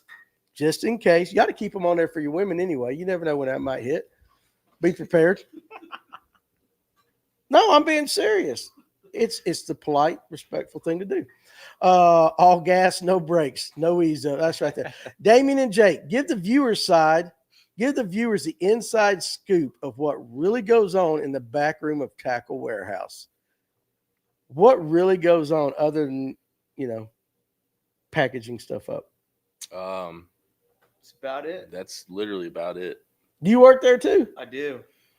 Oh, hell. Well, at least you were good enough to wear a Shimano shirt and all that. He got his brand right there.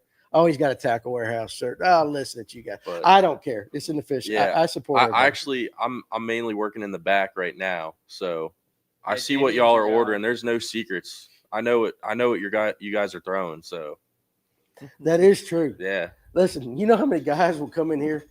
They'll come in the shop and they'll go, "Don't tell nobody I'm throwing this." oh, I know they're throwing it. Yeah, and I'm like, sure, because 22 other guys do that same, bought that same Yeah. color earlier, or they'll come in. This is my favorite.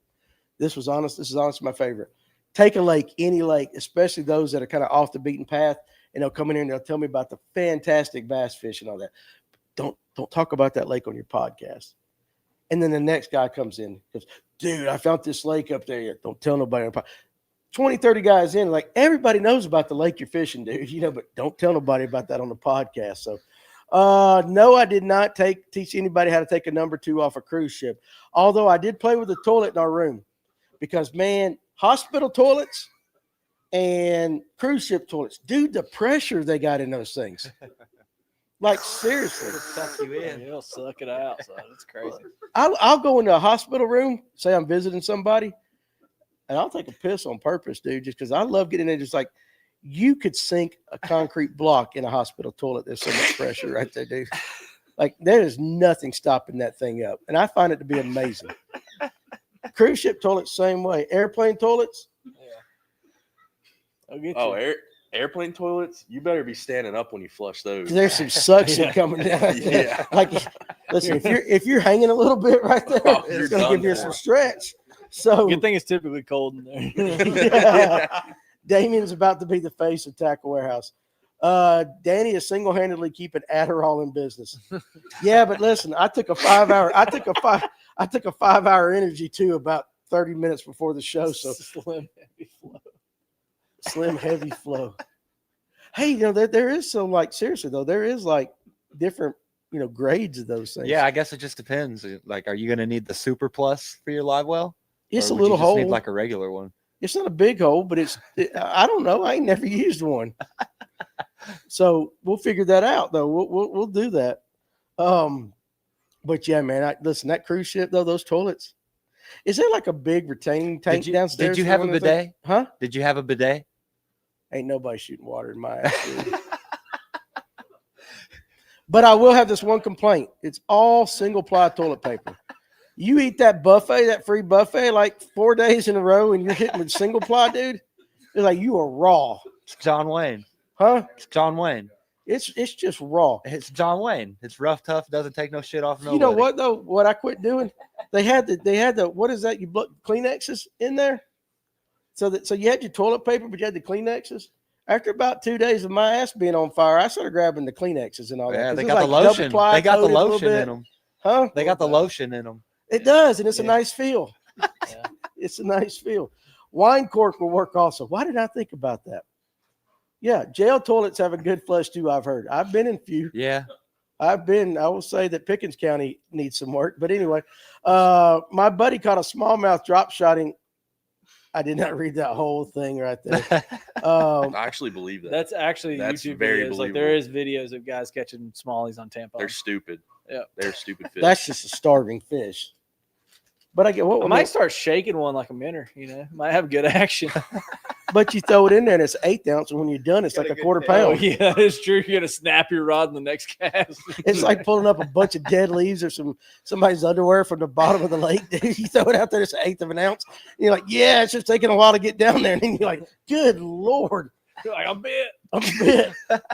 What am I hung on? Well, you got 4 pounds of water you're pulling up or whatever. Damien, the face of Tackle Warehouse, and what the hell is Jaga Boy Enthusiast? Georgia boys, Georgia- like the Georgia boys. rapper, like Yeah. Georgia. Dude, You listen to we rap found out music? about that like in middle school. Yeah. Everybody knows that. song. Everybody knows. Georgia, I don't know it. Yeah, Jaja Boy. Georgia boy, like Georgia, but You know what I've gotten into recently? Korean pop music.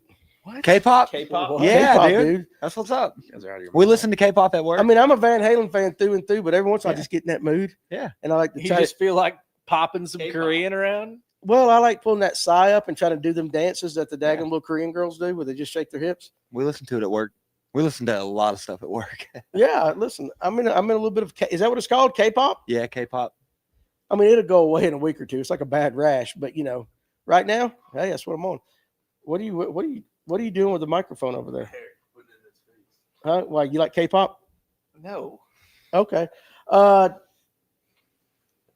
yeah, Far Dog. Okay, what's your go-to Taco Bell order? That's just for everybody. Go-to Taco Bell order. So I go with the Doritos Logos Tacos, love them, and a Baja Blast. Baja. Well, half the time That's that it? damn Baja Blast machine ain't working. Yeah, Kind of like the freezy or slushies at McDonald's. yeah. All right, what about what's your go-to Taco Bell order? Cheesy gordita crunch, Doritos Locos Tacos cheesy gordita crunch, and a grilled cheese burrito with beef. Okay, Alex. I like the grilled stuffed burrito, chicken with sour cream and guacamole. It's just pretty funny. We all know our damn Taco Bell order. Clint. I'm still Clint trying to doesn't- figure it no out. chance Clint Yeah. has a Taco Bell order. I've been like 3 times, and every time I've shit within 12 minutes. Really? Like, Oh, come on. and that's That's because you got a pansy inside, right? Clint's Yeah. all about the Yeah. clean eats. The clean. I will tell you this though, and I'm that's mad, not clean sheets after that. I am- you know. I'm mad at Taco Bell because my order is it's almost like a glutton. 5 chili cheese burritos. Oh, they're back. Or they were. Well, in Georgia, there's only 2 stores that have them. Oh, they had them in Dawsonville. Yeah, but it's like these have them all the time. Oh, okay. Chili cheese burritos, dude. Sour cream, fire sauce. I don't give a shit what you drink, but that's It's a hell of a business model, though. Think about it. They got like 6 ingredients back there, and they're just doing it 700 different ways. it's a great business. It's model. like you Oh, yeah. you got beef, chicken, lettuce, sour cream, maters, tortillas. What else you got? rice, Onions, maybe? refried beans. That's about Yeah, it. that's pretty dang But- simple but- grocery list. Listen though, I wish they would bring back the pintos and cheese. pintos and cheese was fire. That was Yeah. good. But here's where they screw up. Fire. Who the hell wants French fries at a Taco Bell? They're pretty good, though. The nacho fries, they're Yeah. good. They're pretty good. Yeah, it's because of idiots like you that I can't get the chili cheese burrito because they had to I come like up the to the chili cheese younger burrito, audience too. right there. I like It's the your chili fault cheese- that I I can't like get the enchiladas. It's 'cause and the boomers are Mexi dying. melts. Boomers Yeah. are dying. Are you saying I'm dying? No, Huh? no, I know some.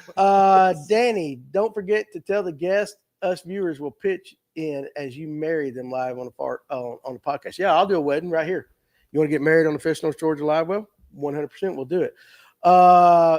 Cooper, he's not doing anything with Hillary. Northeast Bass Fishing. Matt blew up the bathroom at Cape Vincent boat ramp Sunday after Taco Bell.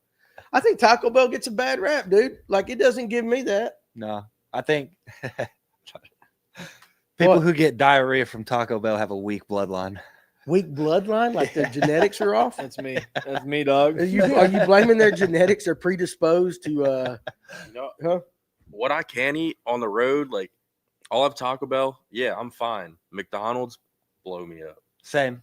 I can't have McDonald's at all. It's terrible. Literally, my only safe bet on the road is Chick-fil-A. Everything else, I'm screwed. You know what though? I go into McDonald's and I have it's almost like a fetish. I get that fillet of fish every time. Oh, it's so nasty. Oh god. You like the McRib? You like the McRib? I wouldn't eat a McRib with your mouth. I would. Good, because I wouldn't eat one. They ain't a damn bit of rib meat in that there. You got some dog from China in that thing. They just slap some barbecue sauce on it. Go, here's your McRib. There's a reason why it's limited because they run out of dogs over there and they're done. They got to get the stock back up. You ever try Scrapple? You ever hear Scrapple? Yes, I've had Scrapple. That's basically you just take the head, everything off the head of the pig. So good. It is good, but every once in a while you get them chewy pieces in there. You get a little. I've never got that. You know, what Scrapple are you eating?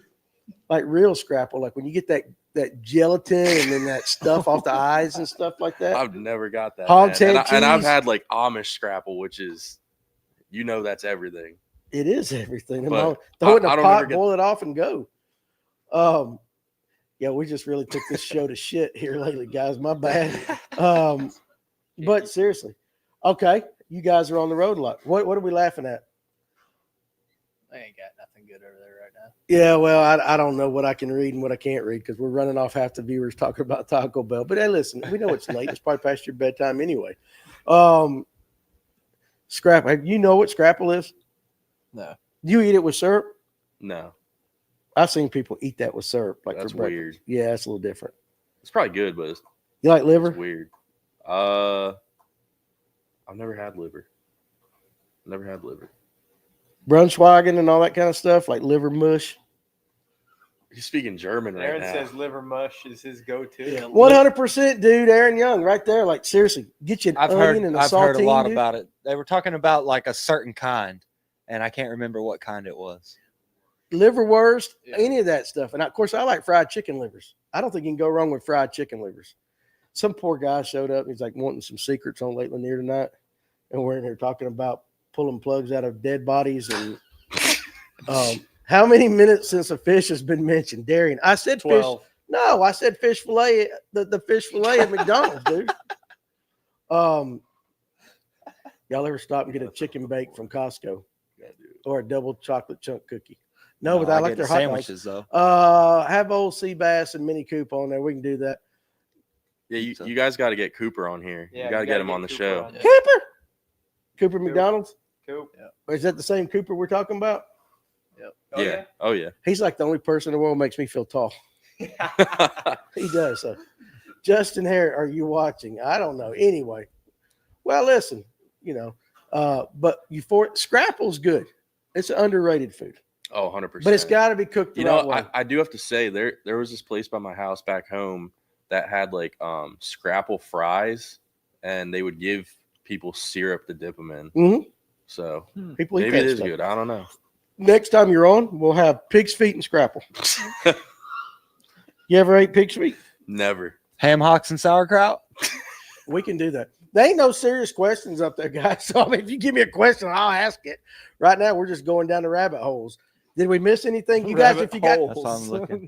if you got a question, we're getting ready towards the end of the show. So, but if you got any questions, definitely you might want to throw it out. So, anyway, coming up next couple of weeks, how do you think the lake's going to change, or any of the lakes? Topwater is just gonna get so much better. We're just going through that post-spawn funk right now.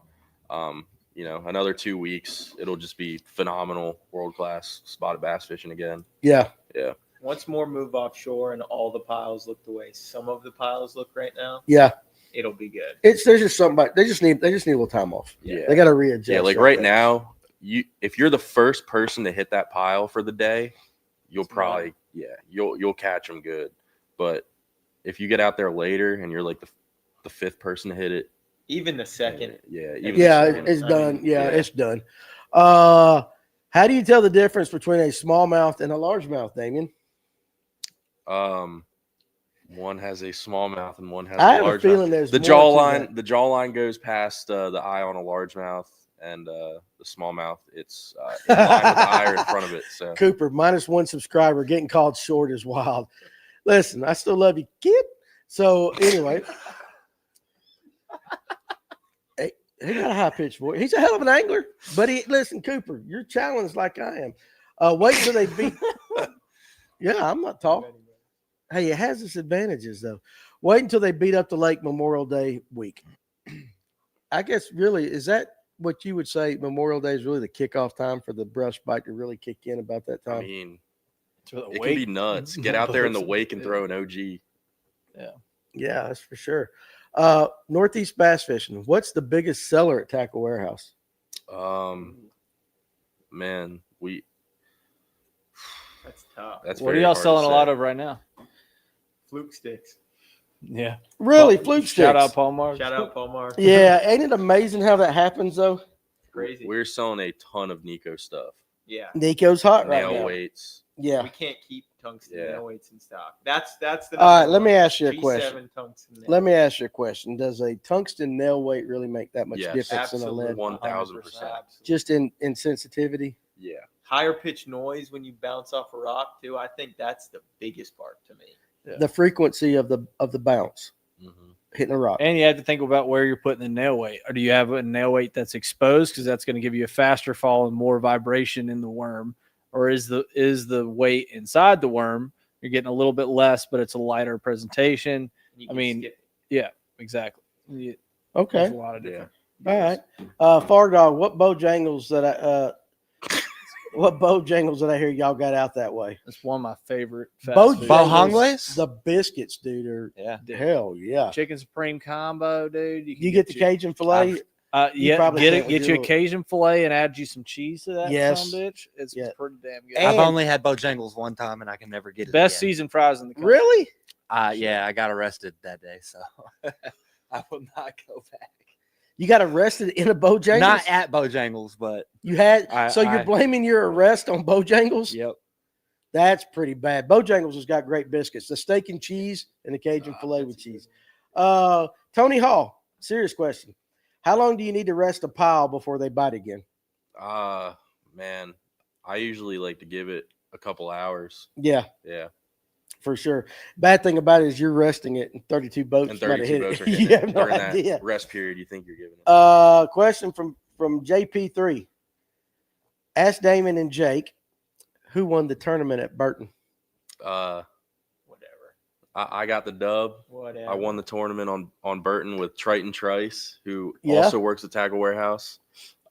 Great dude. If you guys are interested in coming in and talking fishing, I'll be moving into retail May 19th. But for now, if you want to go talk to Walker, Jesse, Jake, Rob, and Trice, talk to them. But we got the win in that. Me and Kaz had Him and big Kaz bass. came in second. Yeah, close second. Close second. What was your winning weight? We had like 18, 13, 18, 12. What'd you catch them on? Come on, drop it. Don't we lie. caught them on an OG and a skimmer in the morning, and throughout the day we caught them on Spiel. So heron style bait. You're Yeah. moving out of that heron stuff right there.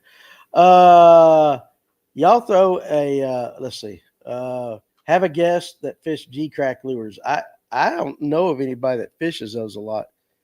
You like G-crack? All right, we'll talk to him about G-crack real quick. It's all in the scent.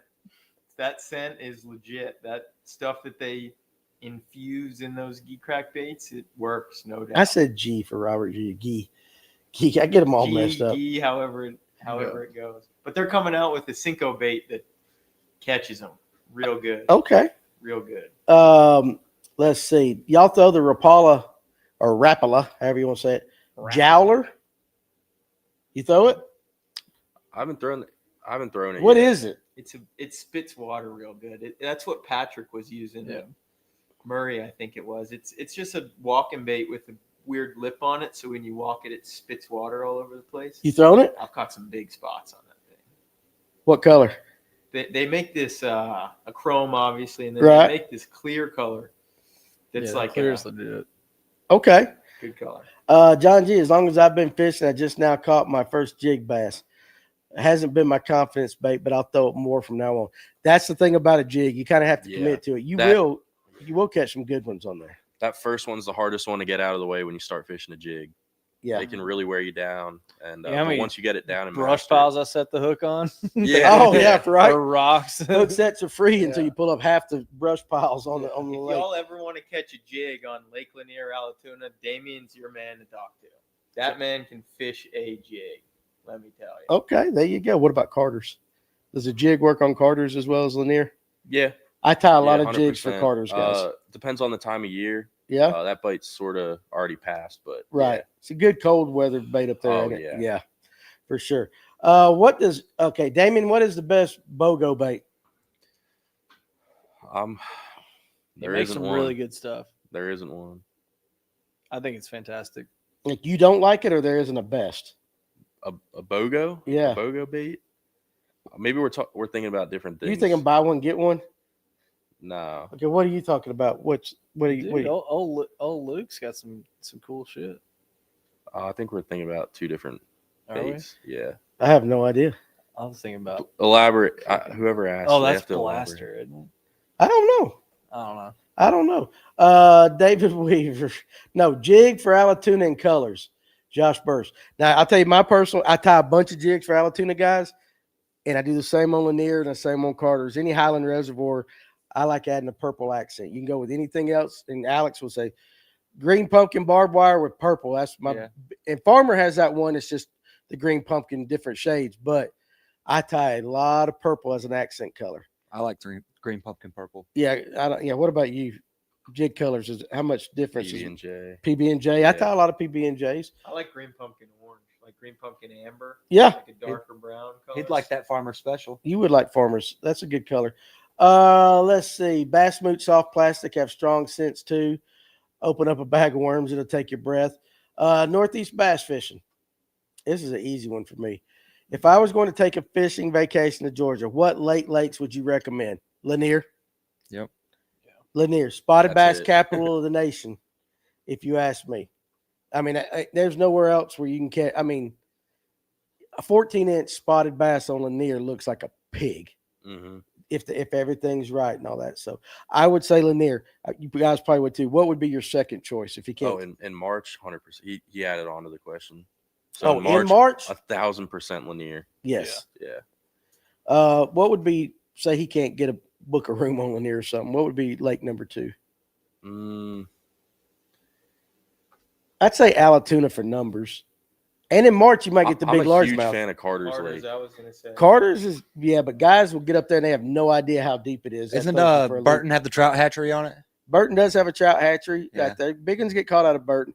Carter's is a lake where people either love it or they cannot stand it. And I have more guys coming in here like, I can't catch a fish on that. Like you're probably beating the bank. You realize the bank 5 foot off drops down in about 90 foot, places. Yeah, Lanier in March, Northeast bass fishing. Okay, let's see.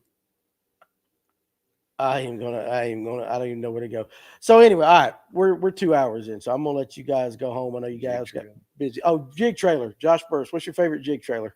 Just a curly tail, double tail grub. That's all I'll throw Any out brand? here. I like Yamamoto's. Yeah, just Yamamoto. That's for like spotted bass lakes. They just love the grub. But if I'm up north or if I'm fishing largemouth, like I use those smaller jigs, I'll throw like a baby rage crawl. Yeah. Yeah. Okay. All right. Well, Damien and Jake, first of all, thank you for coming and hanging out with us. I know we probably talked about things that we didn't expect to talk about tonight, but that's just the way it goes on a live show like that. So a lot of fun having you guys come, and I'd love for you guys to come back, and I'll give you the results of my tests on that stuff like that. So Clint, good as always. And Alex, appreciate you coming in here. And to our crowd back there, thank you for coming and hanging out with us and all that. You guys that watch tonight, no, we don't use pork trailers anymore. Okay, I mean they're out, but we don't use them, not like we used to. So, I still pack a bunch at Tackle Warehouse, but where are you shipping them? Texas. Yeah. That makes sense out Yep. there. Largemouth lakes, I think you could, Florida, Yeah. largemouth lakes, but that up here, spotted bass rules. So, but anyway, guys, do you guys ever fish Sinclair? John threw a question out there real quick. No, I never have, but next week I'm going for the first time. So Okay. yeah. Next time he's on, he can report it. How about you, Jake? You ever Big fish? largemouth. I've never fished it, but It's a got some big largemouth lake. largemouth. It is for sure. Can't wait for Damien to come home and feed me scrapple. I can't wait either, buddy. All right. So, guys, we appreciate you joining us tonight, and we'll be back Thursday with another edition. And who knows what we're going to talk about on Thursday. But, hey, you never know. That's why you got to watch. So make sure you hit that like and subscribe button. I'll probably announce our guest tomorrow. Look at Ryan. What is Ryan jumping on right here at the very end? Pull up Ryan Hanks fishing right there. You need to have the guy sitting behind come talk Here. on the show sometime. Come on. You do the Come on. float. Yeah, You do drop the some float juice fly. real quick. Yeah, you got a 2-minute float and fly Oh. seminar. Go ahead. No, you no, got no. 110 viewers still. Here, take my seat. All right, real quick. All right, we're gonna go into overtime. It's like free live well here tonight. Okay, tell your name to everybody right there. So put the camera on him. I'm Mark. If you want to say the float and fly. Yeah, king. got to get closer. The float and fly king. Yeah, I'm a float and fly guy in the wintertime. Absolutely. Well, how come we talked about boobs before the show and not that? Topics to topics. Topics to topics. All right, real quick. Float and fly. Big on Carters. A lot of guys big on Carters, other lakes. For those out there going like, what in the heck is a float and fly? Make sure you get that mic. You got to make love. You got to make All right. love to the mic. So basically, float and fly is a combination of old school bobber fishing and a fly rod, right? Yeah. Spinning reel anywhere from a 8.5 foot to 10 foot, very limber spinning rod with a bobber. Yeah. And a some kind of minnow imitation bait, whether it is a craft hair bait or, to be honest, Ryan's doing this on purpose because he wants me to talk about his 2.75 Echo. Yeah. Yeah. Awesome bait on my float and fly setup. So the reality is when you throw that thing out there, you basically just let it sit and let the water do the work, right? Kind of, yeah. If depending on the water temperature, upper 40s, 50. It's a cold That's weather like- technique. Oh, absolutely. Upper 40s, 50 is prime. Right when the water gets below 60, you can start throwing it. When you're throwing it with the warmer water, you got to move it a little bit more. When I mean move it, no winding the handle. You're just basically kind of just enough to make the bobber move, right? And The colder it gets, right. the less movement you need. If you're throwing a craft hair type jig, a lot of us use dope, which is a kind of like a Vaseline based, petroleum jelly based kind of sauce or whatever. Some of them got flavor on them. Right. I don't believe if the scent makes them bite anymore. I think the scent makes them hold on to it longer once they bite it. Yeah. Right. So if it's like an old crappy jig in the wintertime, you don't want the thing breathing. It's moving too much right then. So you put your dope on the craft hair jig and you now can shape it into your minnow shaped bait. Right. Yeah. And so if you got the right wave, the right wind, all you're getting now is you're getting this little tiny movement. Right. Right. Yeah. On that bait. Basically, I throw braid to a 3-way swivel. Some people use a sliding bobber. I don't like the sliding bobber because sometimes your bait is not heavy enough to pull the line through the bobber. Right. Yeah. Right? So Okay. if you got a line through bobber, it doesn't pull it down. So I use a 3-way swivel. One part of the swivel goes to your main line. Yeah. Other part of your swivel goes down. That's your, if you want to call it your leader line, down to your bait. Yeah. Third part of the swivel goes to your bobber. Now the bobber is a huge part of it. Right. The bobber is weighted where I'm going to say it's top weighted. So if you're throwing like a 32 ounce jig head or whatever head you're using on your bait, that is a perfect amount to stand when you cast it, your bobber is going to be horizontal to the water. Right. It'll stand up. Right. Okay. So a lot of times people think that your bite is going to be a pull down, it goes underwater. No, you're catching fish on 45-degree banks, bluff walls. A lot of times you're throwing a fish that's just sitting there. The reason it's so powerful, nobody fishes for suspended fish. Right. So you cast at suspended fish. And a lot of times all they're going to do is just basically they come up to it and go, and all that does, it takes the weight off the bobber and your bobber falls over. So you got a bite then. Yeah. Or your bobber just raises up, right? So if you've got like a red and a white, if it's perfectly balanced, you don't see the white. The red's the part sticking above the water line. Yeah. All of a sudden you've got like this little part of white sticking above the water line. Odds are probably a fish has got it in its mouth and has lifted the weight off. Okay. Yeah. So that's kind of the whole thing is. Talk about what size fish you catch on that thing. Yeah, now he catches big fish though, Yeah, right? my PB spots is 6'7" on it that I caught on Carter's. Ryan and I and another friend of ours named Ken, we went up to Joe Cassie a couple of New Years ago, and I caught basically a 6 on it. And you're not really having to do that much. You just letting the water kind of do Yep. the deal and just watching. And I'm fishing, mainline braid. I throw the cast stuff just because it allows you to cast further. Yeah. But how deep? it depends. The worst part about the 3-way swivel, if you can start with a long leader up to like 15 feet, right?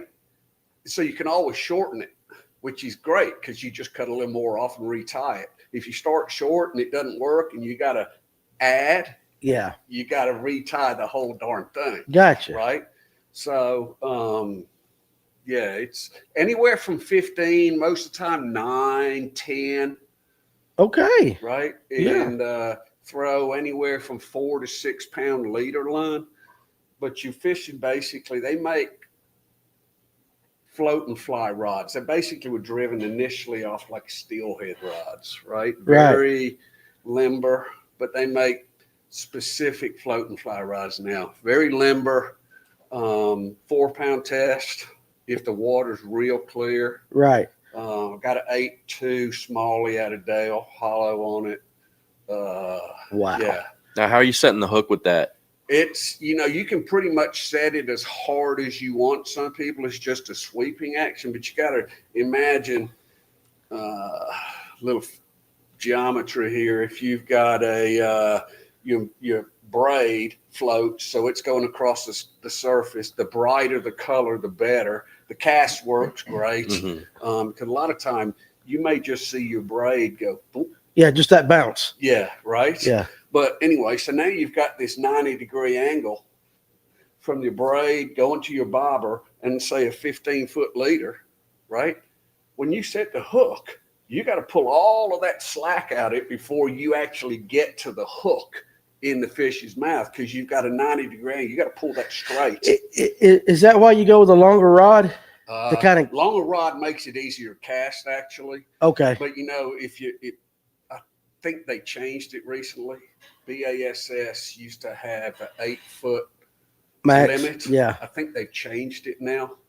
But people got into the 8-foot fly rod so that they float and fly so they could fish tournaments with it. Yeah.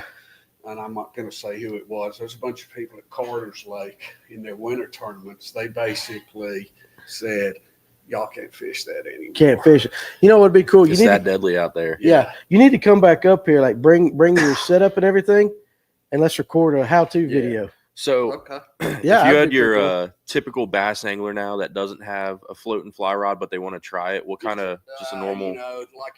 You could probably get by with a 7.2 medium light spinning reel. So you want a good tip on it. But basically, to be honest, the rod all that is just when you're fishing 4-pound leader and you're catching 6-pound spots and big smallmouth on it, all the rod is basically doing is giving you a whip action to cast it. But then at the same point, it's a shock absorber to where the fish is not going to break your line, right? Okay. That's really the rod. So just like anybody in fishing, if somebody makes a specialty rod for it, every fisherman wants to buy the specialty rod for it. But, 10 foot is better if you're fishing a long leader, because it makes it easier to cast. Most of mine are 8.6. My rods are 8'6". I got you. Don't you think that'd be a good one, like a how-to video? I think that because you probably could go because he gets excited talking about it. I can tell he likes it. That's my thing in the wintertime. Well, let's float and fly in a drop shot in the wintertime on Carter's, fish at 100 foot in 120 foot deep drop shot. Okay, so we might just do a whole how to fish Carter's kind of thing like that, because I know you like Carter's and everything. That'd be pretty good. The hell you just sitting back here quiet all night for, though? Nobody get into He's some dropping conversation. Yeah, I get it. So let's do that. Let's get you back up here and maybe even a guest one out on the thing. And we'll talk about those kind of things. That's perfect. So, well, there you go. You guys got a little bonus coverage right there. So the Braves just tied it at the bottom of the ninth, runner on second, one out. So maybe they will pull through. But anyway, all right, guys. So we're going to leave it with that. But hey, we got a future episode already. What a great overtime. Very cool. So, yeah, there you go. So, appreciate you doing that for us. Guys, we will see you on the next one. I'm going to go home, kiss my wife goodnight, and eat me some food right there. So, you guys be good. Make sure you hit that like, subscribe button, give us a thumbs up. We'll see you on the next one.